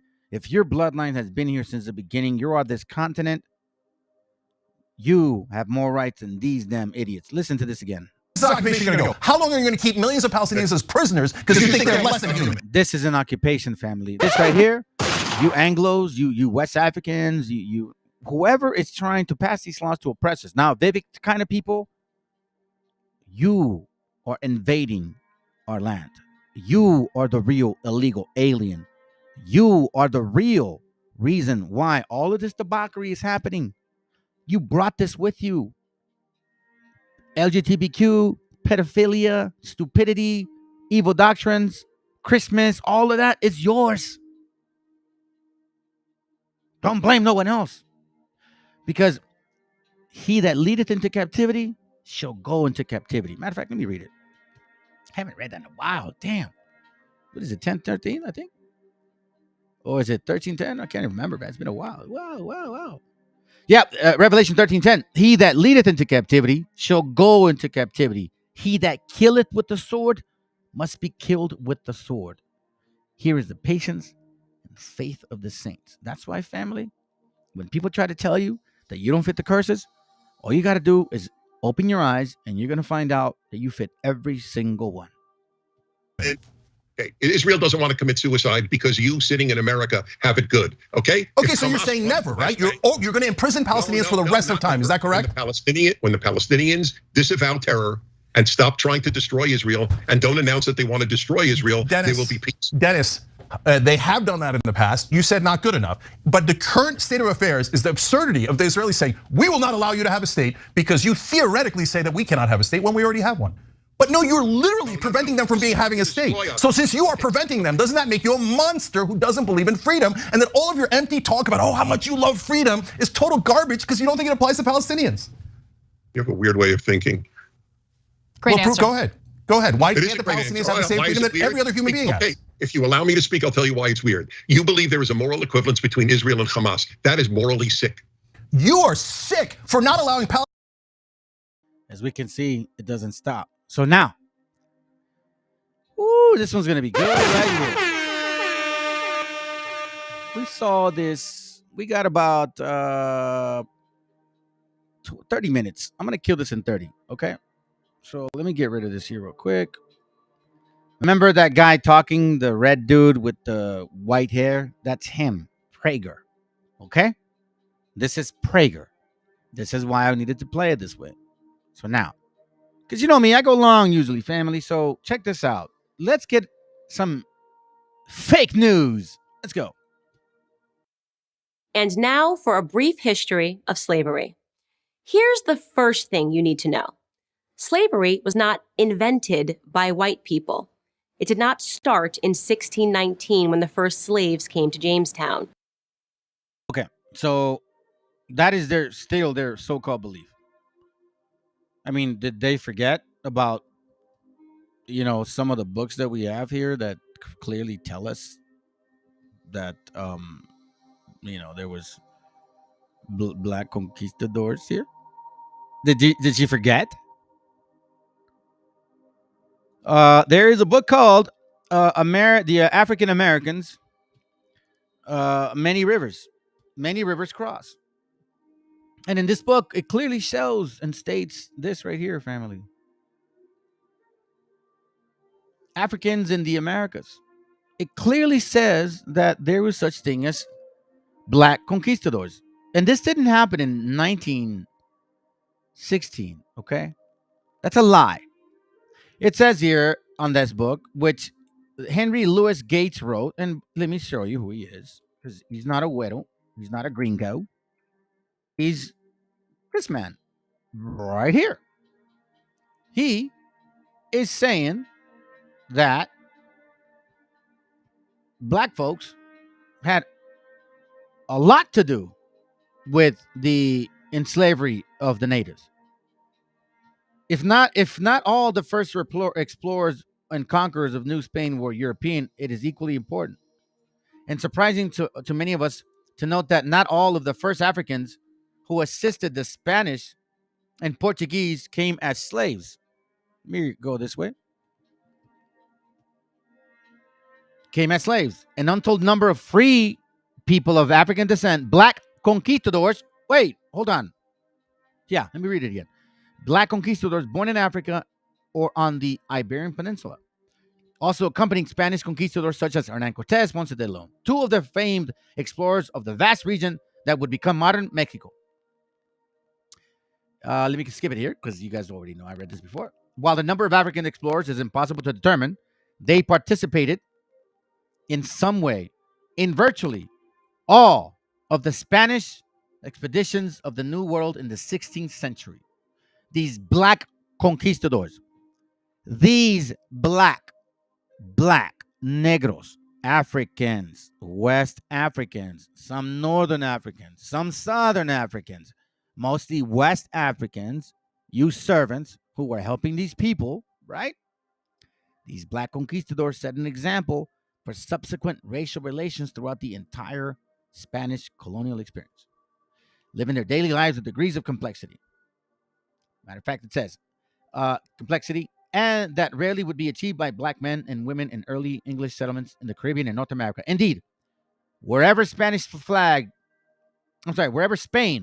set its flag of conquest in the Americas, Africans helped hold the pendant.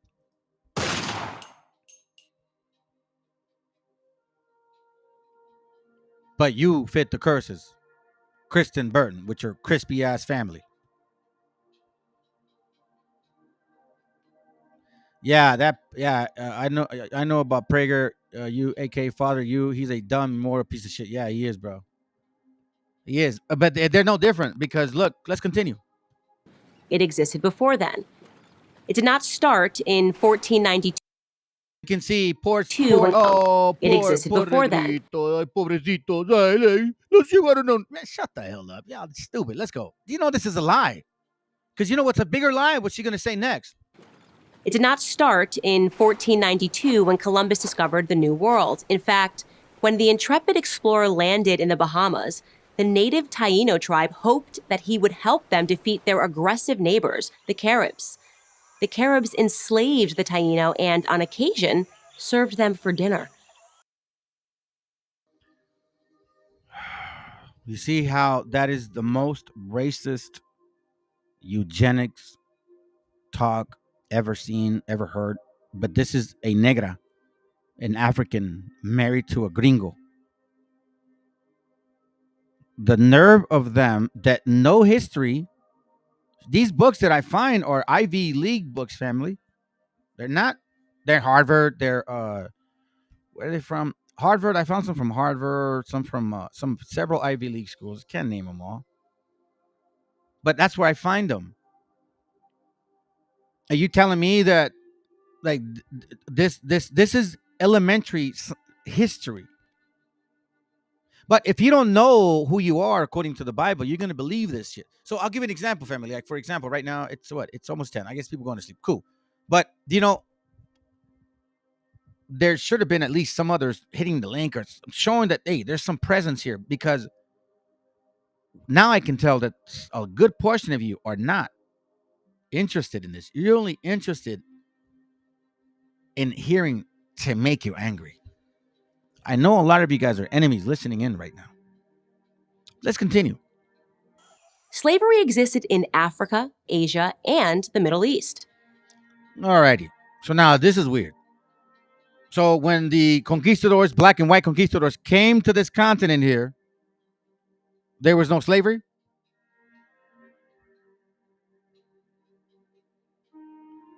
There was no slaves, like no slavery here? No slavery here? You see what I'm saying, family? This wasn't slavery. This is the doctrine of discovery. Let's go. The word slave actually comes from the Slavs of She's somewhat right, but let's go. Eastern first through the 5th centuries. Slavery existed when Alexander the Great conquered Persia in the 4th century BC. That's not true, but let's continue. It was so common that Aristotle simply considered it natural. The slave master model was just how the world operated in the great philosopher's day.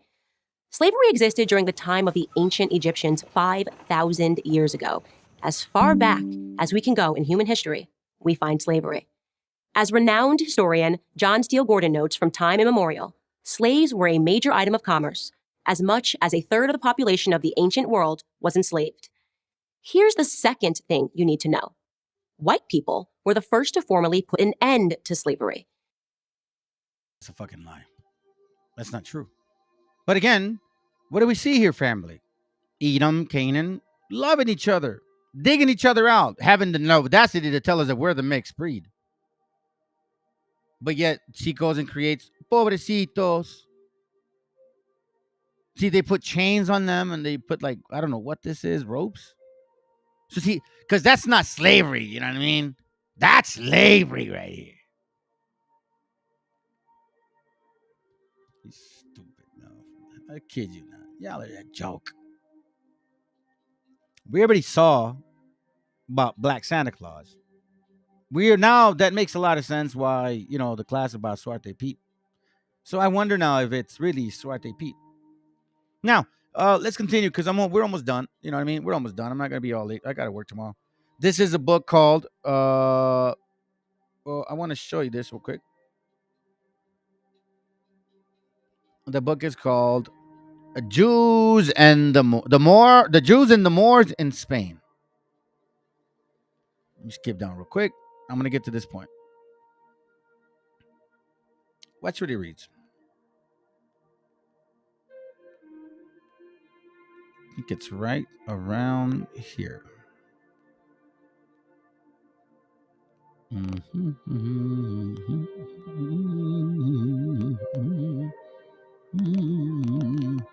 think it's coming up. Give me a second. I'm not going to mess this one up, family. Promise you.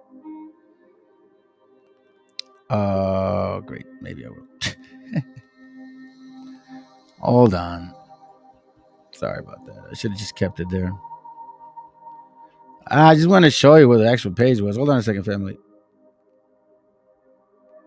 Okay, here it goes. Lecture of the Jews and Moors. We see Jews and Moors. Here it goes right here.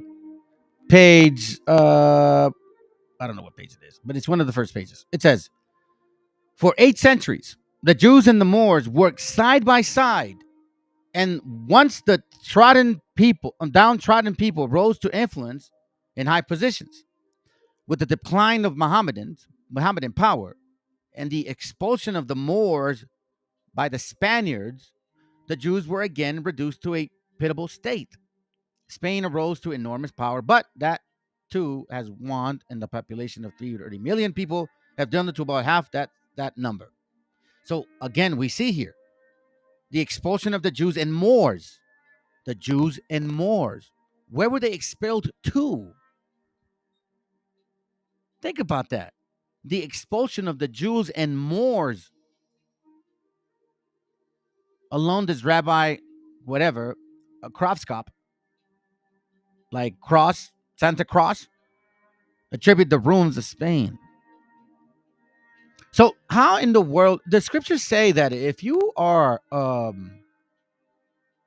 not keeping the commandments of the Most High, you don't get to rule ever. So how is it that these other nations were helping you? Or is that why what's his face, Nate the Snake, said they were our allies, and these very same allies turned against us? What history do you know, Nate the Snake? Is it that Freemason history that you want to hide? Is it the degree of knowledge that you supposedly is given to you? Is that why you said they were our allies, but these very same allies turned against us? Are we talking about the white Jews turn against you? The Moors? The Moor Jews? Is that what you're saying? I see a lot of connections with you people. Lots of them. Here's another book. And this one's very hard to find. This one's called The Negroes and the Jews. And it clearly shows right here that the black man was the muscle and the Jew is the brain. Y'all can read this book. Going quick because it's getting late. But I don't lie. You got a lot of help, Mr. Negro. You're getting a lot of help. So if you're a loser, you're just a 2-time loser, man. This is your world. This is your wicked world. You're supposed to thrive in this world. If you're not, it's because of obviously the curses of, our scriptures. So that's why I call you 2-time loser.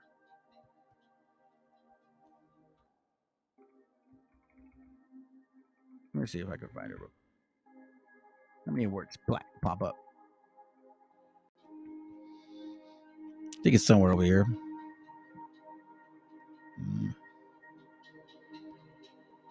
Maybe that. Let's see. Nah, not that one. Let's see this one. Strong the case of black man. And when African Negroes succeeded to help the American Negroes, the progress of American Negroes contributed to the progress of African Negroes, like Rosewood Washington to stop reparation. Booker T. Washington. That's what I was talking about. He's also a white man. His dad's a white man. But he's black, but he looks black. You know what I mean? So, come on. It's pretty stupid to think that. You see this right here? The Jew and the black man. Oh, you guys have both suffered so much. Oh, everybody's so against you. You know what I mean? It's like, oh, man, that's why you guys so-called have so much in common in America. Because you both struggled and both of you had been in slavery and oppression. But yet you vote for laws to get rid of our gente. Anyways, get that book. So let me go back because I read it already, but I'll read it again. And we're almost finished. Ezekiel 29. Remember this, the prophecy against Egypt. Now, Egypt already passed. So why is it bringing it up again? Ezekiel 29:3 says, speak and say, thus say the Lord God, behold, I am against thee, Pharaoh, king of Egypt, the great dragon that lied in the midst of his rivers, which had said, my river is my own, and I had made it for me. It could be a lot of things. Knowledge, wisdom. But I will put hooks in thy jaws, and I will cause the fish of thy rivers to stick unto thy scales. And I will bring thee up out of the midst of thy rivers, and all the fish of thy rivers shall stick unto the scales. So we see here something against Egypt. Verse 6, and all the inhabitants of Egypt shall know that I am the Lord. But wait a minute, Egypt, it already happened.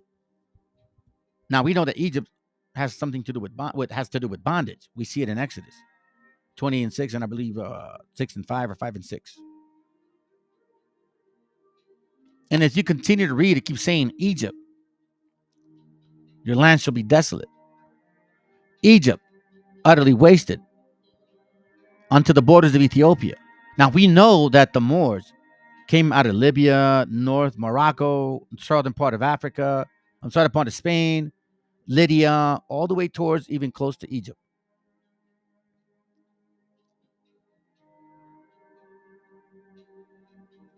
Ezekiel 29:12, and I will make the land of Egypt desolate in the midst.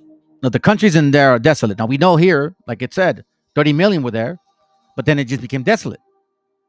And their cities among the cities that are laid waste shall be desolate 40 years. Now we know that Spain fell apart after that. And I will scatter the Egyptians among the nations, and will disperse them through the countries. Thus say the Lord God, in the end of 40 years, I will gather the Egyptians from the people, whether they were scattered. And I will bring again the captivity of Egypt, and I will cause them to return into the land of Pathros, into the land of their habitation, and there shall be a base kingdom. And they shall be there a base kingdom. So we see Egypt being scattered, and then eventually being a based nation of people. What does Jubilee say? Seditious nation of people. That's what you call a based head, a crackhead, a base head, a base nation of people. The scriptures don't lie. It's literally telling you that you guys were going to be the base heads. What is a base head? Let me find out what a base head is. What is a base head?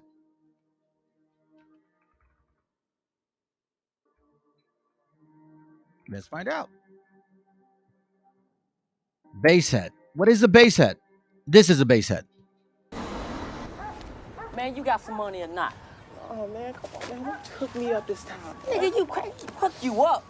Get the fuck out of here, man. Check this out, man. I got these burgers, man. They some double cheeseburgers. Nigga, I just ate. Man, I just ate, fool. I don't want no motherfucking cheeseburger. If you ain't got no money, you just asked out. Call this motherfucker. Yo, dog, hurry up. Fuck. Come on, man. Wait, man. Man, I suck your dick. Come on, man. Just hook me up. What the fuck you just say, nigga? Man, I said I suck your dick. Come on, man. Just get me. Fuck. Damn. Suck on that, you bitch-ass trick. And they shall be there a base kingdom.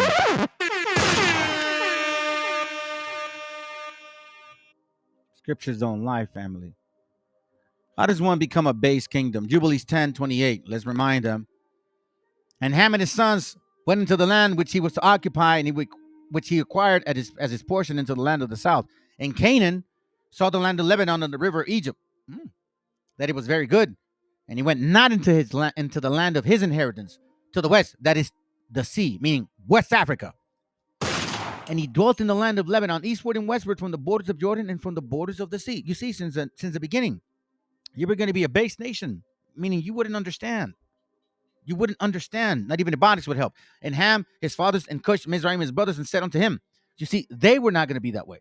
They have some sense.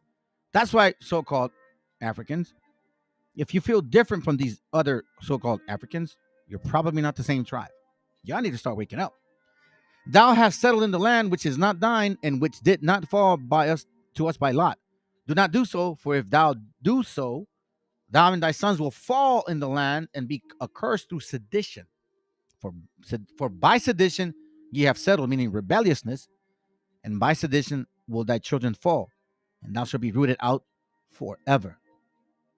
That's as base as it gets. How do I know this? Because listen to this. I mean, it doesn't matter what level of so-called income you guys have. Look at the stupidity you guys talk. Let's continue. I wasn't gonna bug you guys, man, but you opened your mouth. You brought your attention to yourselves. Not my fault. They took it off. Yeah, they took it off. I guess they didn't want to Kanye West to sound stupid because apparently he was saying that we Indians, we ain't black. Dumbasses. So here's this book. Brother has been mentioning it, and you know what? I touched on it a long time ago. This right here, it's called The History of Africa, a geographical history of Africa by Leo Africanus. And Leo Africanus actually explains that how these people act since the beginning of time. They have always identified them with their vices. Africans are subject to. So again, if you're emotional, oh well. Let's read, and then we're done. Relax, Turbo. Slow down. Okay, here it goes. Let me read from here. No, here goes right here. No people under heaven are more addicted unto covetousness than this nation. Africans, West Africans, Burton, people like this guy right here, Creston Burton. No people under heaven are more addicted to covetousness than this nation. One example: you're coveting a heritage that doesn't belong to you. Again, neither is there, I think, to be found among them one of 100 who for courtesy, humanity, or devotion's sake will vouchsafe any entertainment upon a stranger. Yeah, you guys are not like that. I mean, you guys are totally like that. You're not welcoming people. Mindful, they have always been of injury, but most forgetful of benefit. Their minds are perpetually possessed with vexation and strife. Oh, damn.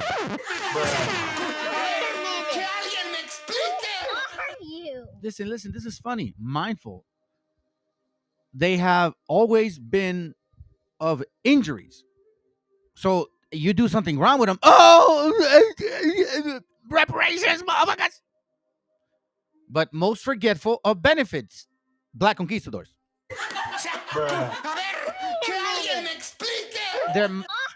Their minds are perpetually possessed with vexation and strife. That's why you see people breaking into stores, fighting even for the scriptures, so-called shooting left and right for no purpose reason. Possess vexation and strife. That's it.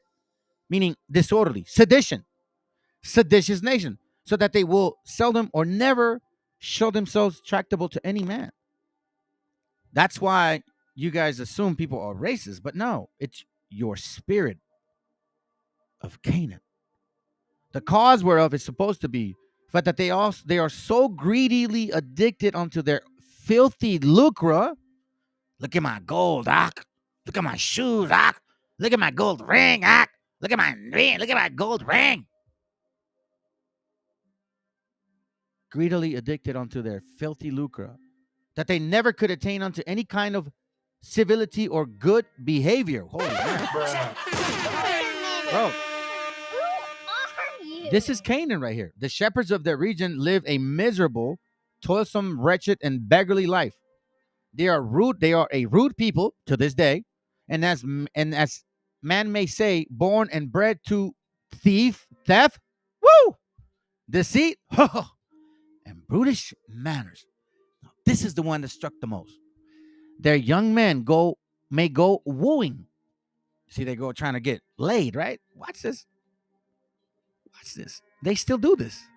Why do you think there's so much promiscuity with these Africans right here? Why do you think there's so many pregnancies or abortions? This isn't their spirit. This isn't racism. This is real talk. They want to use scripture. Oh, I'm using scripture and history to show and prove who you guys really are. The young men may go wooing. Aside from being thieves, breaking into stores, and being seditious, which is what they've been doing since they came out of Africa, to diverse maids. I'm sorry, let me say this again. The young men may go wooing to diverse maids till such time as they have spoused a wife. Yea, the father of the maid most friendly welcometh her suitor.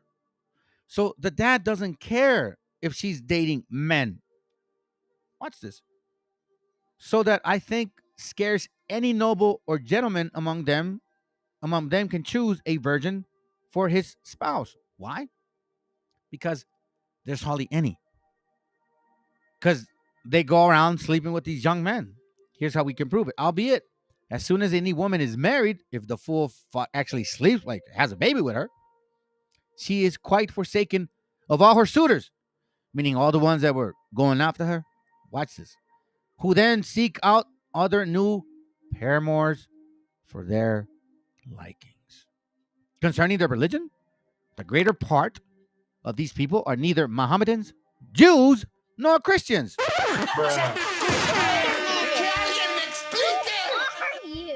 Bro, come on.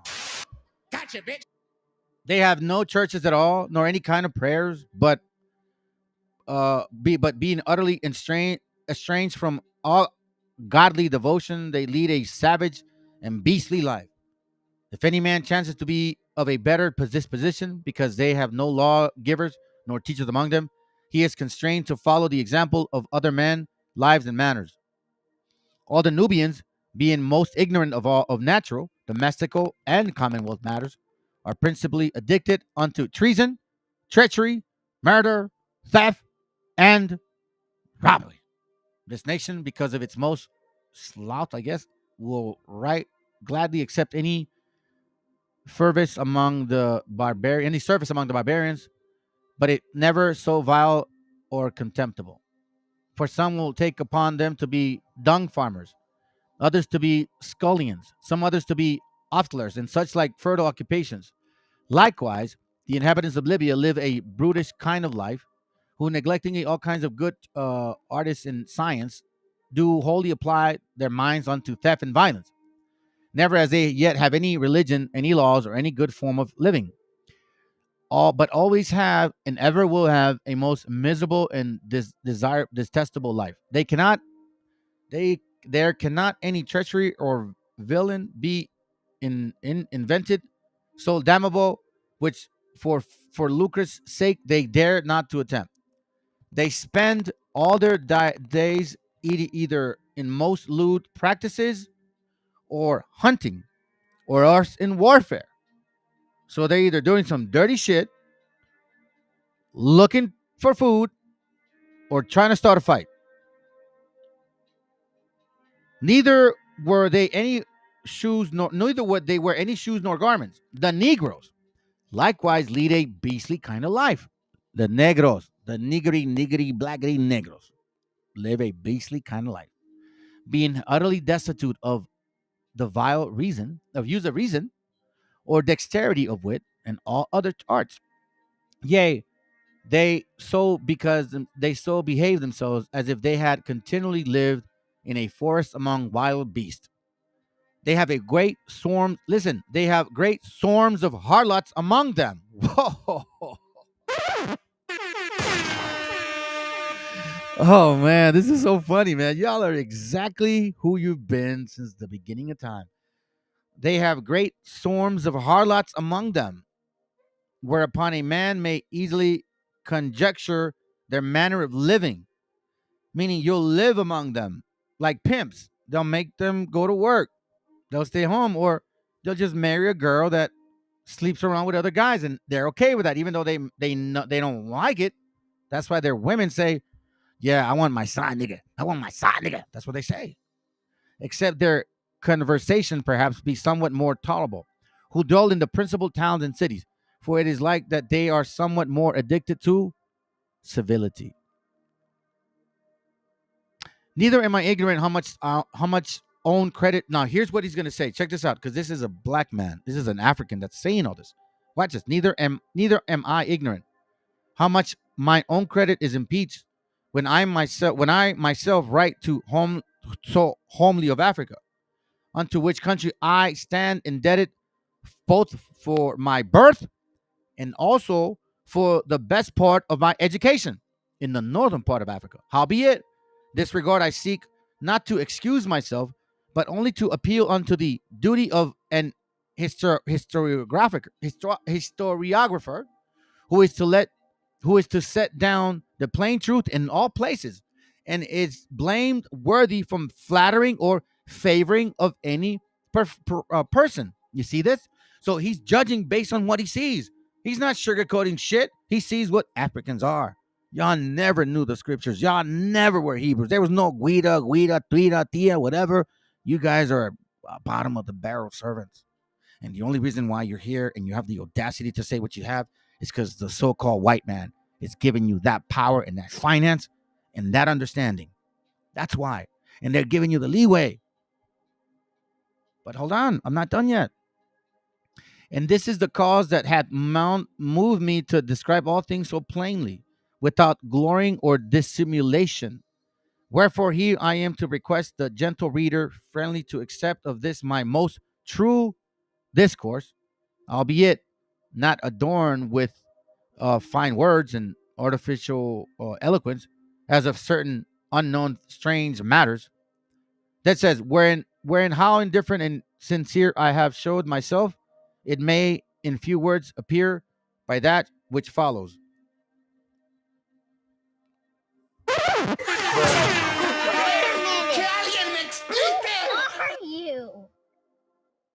That's why, family, when they tell you who you are, you better start believing them. As a matter of fact, I'll finish it with this. Habakkuk 1:5, it reads, "Behold ye among the heathen, and regard and wonder marvelously, for I will work a work in your days, which ye will not believe, though it be told to you by somebody like me." Listen, this is happening. This happened a long time ago. Nah, I don't believe it. Okay. It says here, Habakkuk 1:8, "Their horses are swifter than leopards, and are more fierce than the evening wolves." Let me read that again. "Their horses are swifter than leopards and are more fierce than the evening wolves." Okay? Watch this. This is from Leo Africanus. I'm sorry, Van Sertima. He wrote about Leo Africanus. Okay? So he's a pseudo. I know he's a pseudo, but he made a statement that is not pseudo. He made a statement that was written by the Moors, by the Europeans, when they went and conquered Europe. This is what they wrote as to what these Africans looked like as they came into Europe. Okay? So remember, secrets are revealed only to the people of the book. They're not revealed to no heathens. These heathens haven't brought anything out, no prophecy whatsoever, nothing of any sort. So I've been bringing this out for 2 years now. Hopefully you guys start believing me. Here it goes again. Habakkuk 1:8. "Their horses are also swifter than leopards and are more fierce than the evening wolves." Watch this. It says here, "The color of the conquering soldiers was described vividly by a European scholar who sympathized with Christian Spain," meaning the white people. It says here, "The reign of the Moors, the reign of their horses of the Moors were as fire, their faces black as pitch," like that black Jesus demon. "Their eyes shone like burning candles." Watch this. "Their horses were swift as leopards, and the riders fiercer than a wolf in a sheepfold at night." Again, Habakkuk 1:8. "Their horses are swifter than leopards and are more fierce than the evening wolf." This was coined in 711 AD.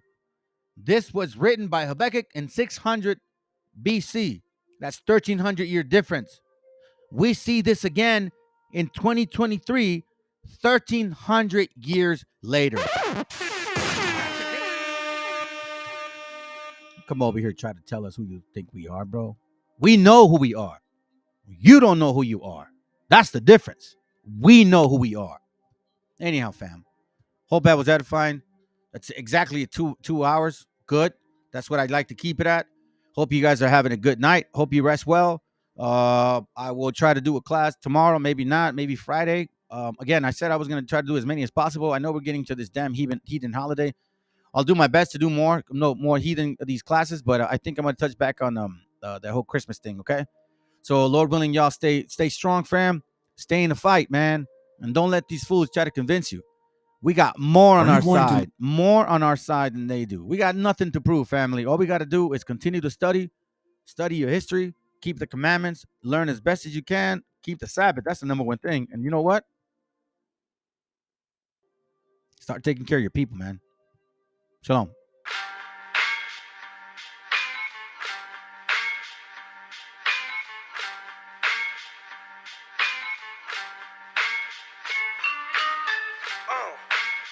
En la Plaza de Reyes, Black 50, soplón.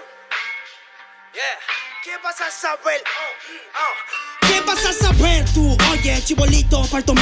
Pulpín de los pulpines, batería de Rapunzel, de rapeos, de raptos, de lagartos en cuartel. Cualquier la pega de cruel con un viejo coronel. Soy flujo, se me antojó dormirme en el laurel. Eleve mi level con un label y un Faber Castell. Ya un papel, lo empape con sangre de todo aquel que se jura Nobel y no ve mis trenes en la riel. What's so man? ¿Por qué no sacan la tablet? Juro por mis aguas que no te hablo por las powers. Soy chinchado neto, búscame por pico sour y te voy a meter al centro loco como Beckenbauer. Escúchame atento mi pro, que estamos rompiéndole en pro. El negro de Plaza de Reyes como siempre rompe de este micrófono. Que quiere meterle como yo pero no puede meterle taco pro. Si te pensabas que solo era un gallo, déjame decirle que se equivocó. Real motherfucker feeling on the street. Es el Black Sheep, Black Sea Mental de Plaza de Kings. Motherfucker soplón.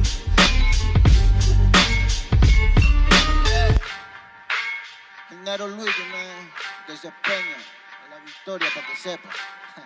Incas Mo, Money Gang Gang, yeah, yeah, Yo también he llorado, gente. También me han desplazado por mi rasgo afrodescendiente. Sí, un perro no habla pero siente. Cuento historias callejeras pa' barrios de delincuentes. Y soy un perro que te ladra, que te muerde y que te huele, nene. Soy más que Lele, ustedes para mí son pelele. Con mi jauría todo el día en busca de los cheles. Tengo un perro en fiscalía que nos mueve los papeles. Y otro en la comisaría para evitar el susto. Muchas veces me han llevado por solo como luzco. Perdón, madre mía, si yo le causé un disgusto. Pero en esta vía yo crecí rodeado de perros chuscos. Yo sé que me quieren ganar, yo sé que me quieren tumbar y no pasará porque soy de verdad. La super rafina, la Dodo Style, metido en latina aprendiendo un quizá. Yo tengo el style, no mido la raza del perro, yo mido por la lealtad y yo soy leal. Yeah. La calle te enseña lo que no te enseña la universidad. Yeah. Saliste ese peña aquí con una seña te tiran para atrás. Yeah. La calle limeña aquí nadie la dueña, ya nada es igual. Yeah. Tiene que respetar, yeah. Tiene que respetar. Yeah. La calle te enseña lo que no te enseña la universidad. Yeah. Saliste ese peña aquí con una seña te tiran para atrás. Yeah. La calle limeña aquí nada le dueña, ya nada es igual. Yeah. Tienes que respetar, yeah. Si yo soy tu papá, yeah, yeah, yeah. Cinco mob, negro. Yeah, cinco mob, nigga. Yeah, Nero Luigi, man. Incas mob, yeah. It's Money Gang, gang, gang, yeah. Hey, yo. Yango en la maldita casa.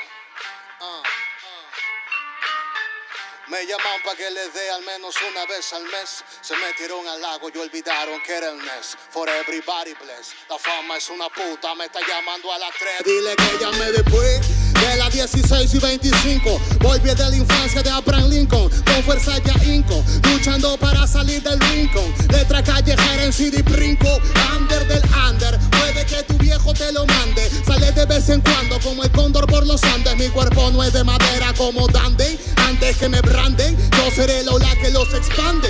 Aunque esto me pique en la madera, no sirven ni para romper el ticket de un evento afuera. Loco por la carrera, desafían la gravedad. Yo espero tras la barrera y llego con la novedad. Niña, tú solo espera que ya encontré la manera. He visto bastante porque me lograron saltando escalones dentro de la escalera. La vida me puso al depósito, yo soy de púlpito para que el mundo conociéramos. De esta parte mejor intérprete capaz de esta cordillera, sin luz afuera. Que el espectáculo es dentro, la calle es mi templo, tiembla el pavimento, cuando yo me concentro. Mis disparos son temas, la calle un poema, se siente desde cuando entro. Y a toditos estos drogaditos que creen que rapean, los regreso al centro de mi balcón. Yo he visto el clon de clon en la misma gestión, pero a la malla no llega el balón. Y para esta pantalla no soy su patrón, yo llamo, esa es la cuestión. Y doy fe por cada renglón, consciente de la operación del final Mbappé con la edad de bufón. De Yango en la maldita casa, Plaza de Reyes, papá. El Nero Luigi, Black Mental, hip hop peruano. Rasgo en la maldita base. Yao, yao, yao.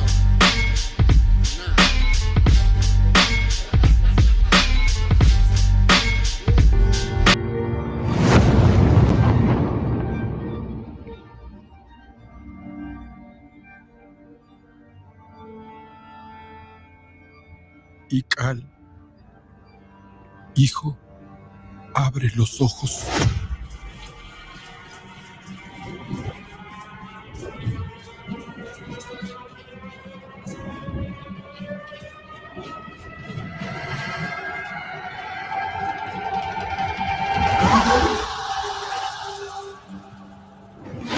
cuerpo se queda con nosotros, pero tu espíritu debe seguir.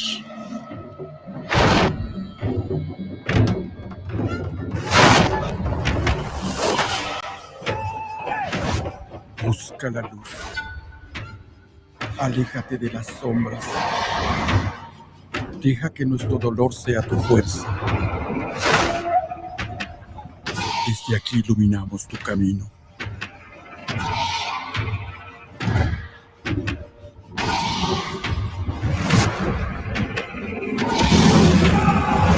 Lucha como nosotros ante esta pena tan grande.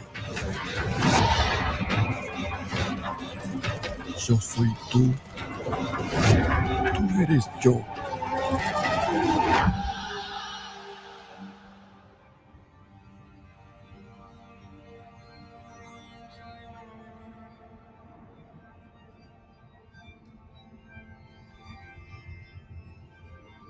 La muerte que hoy nos separa, mañana volverá a unirnos. Eres libre, hijo.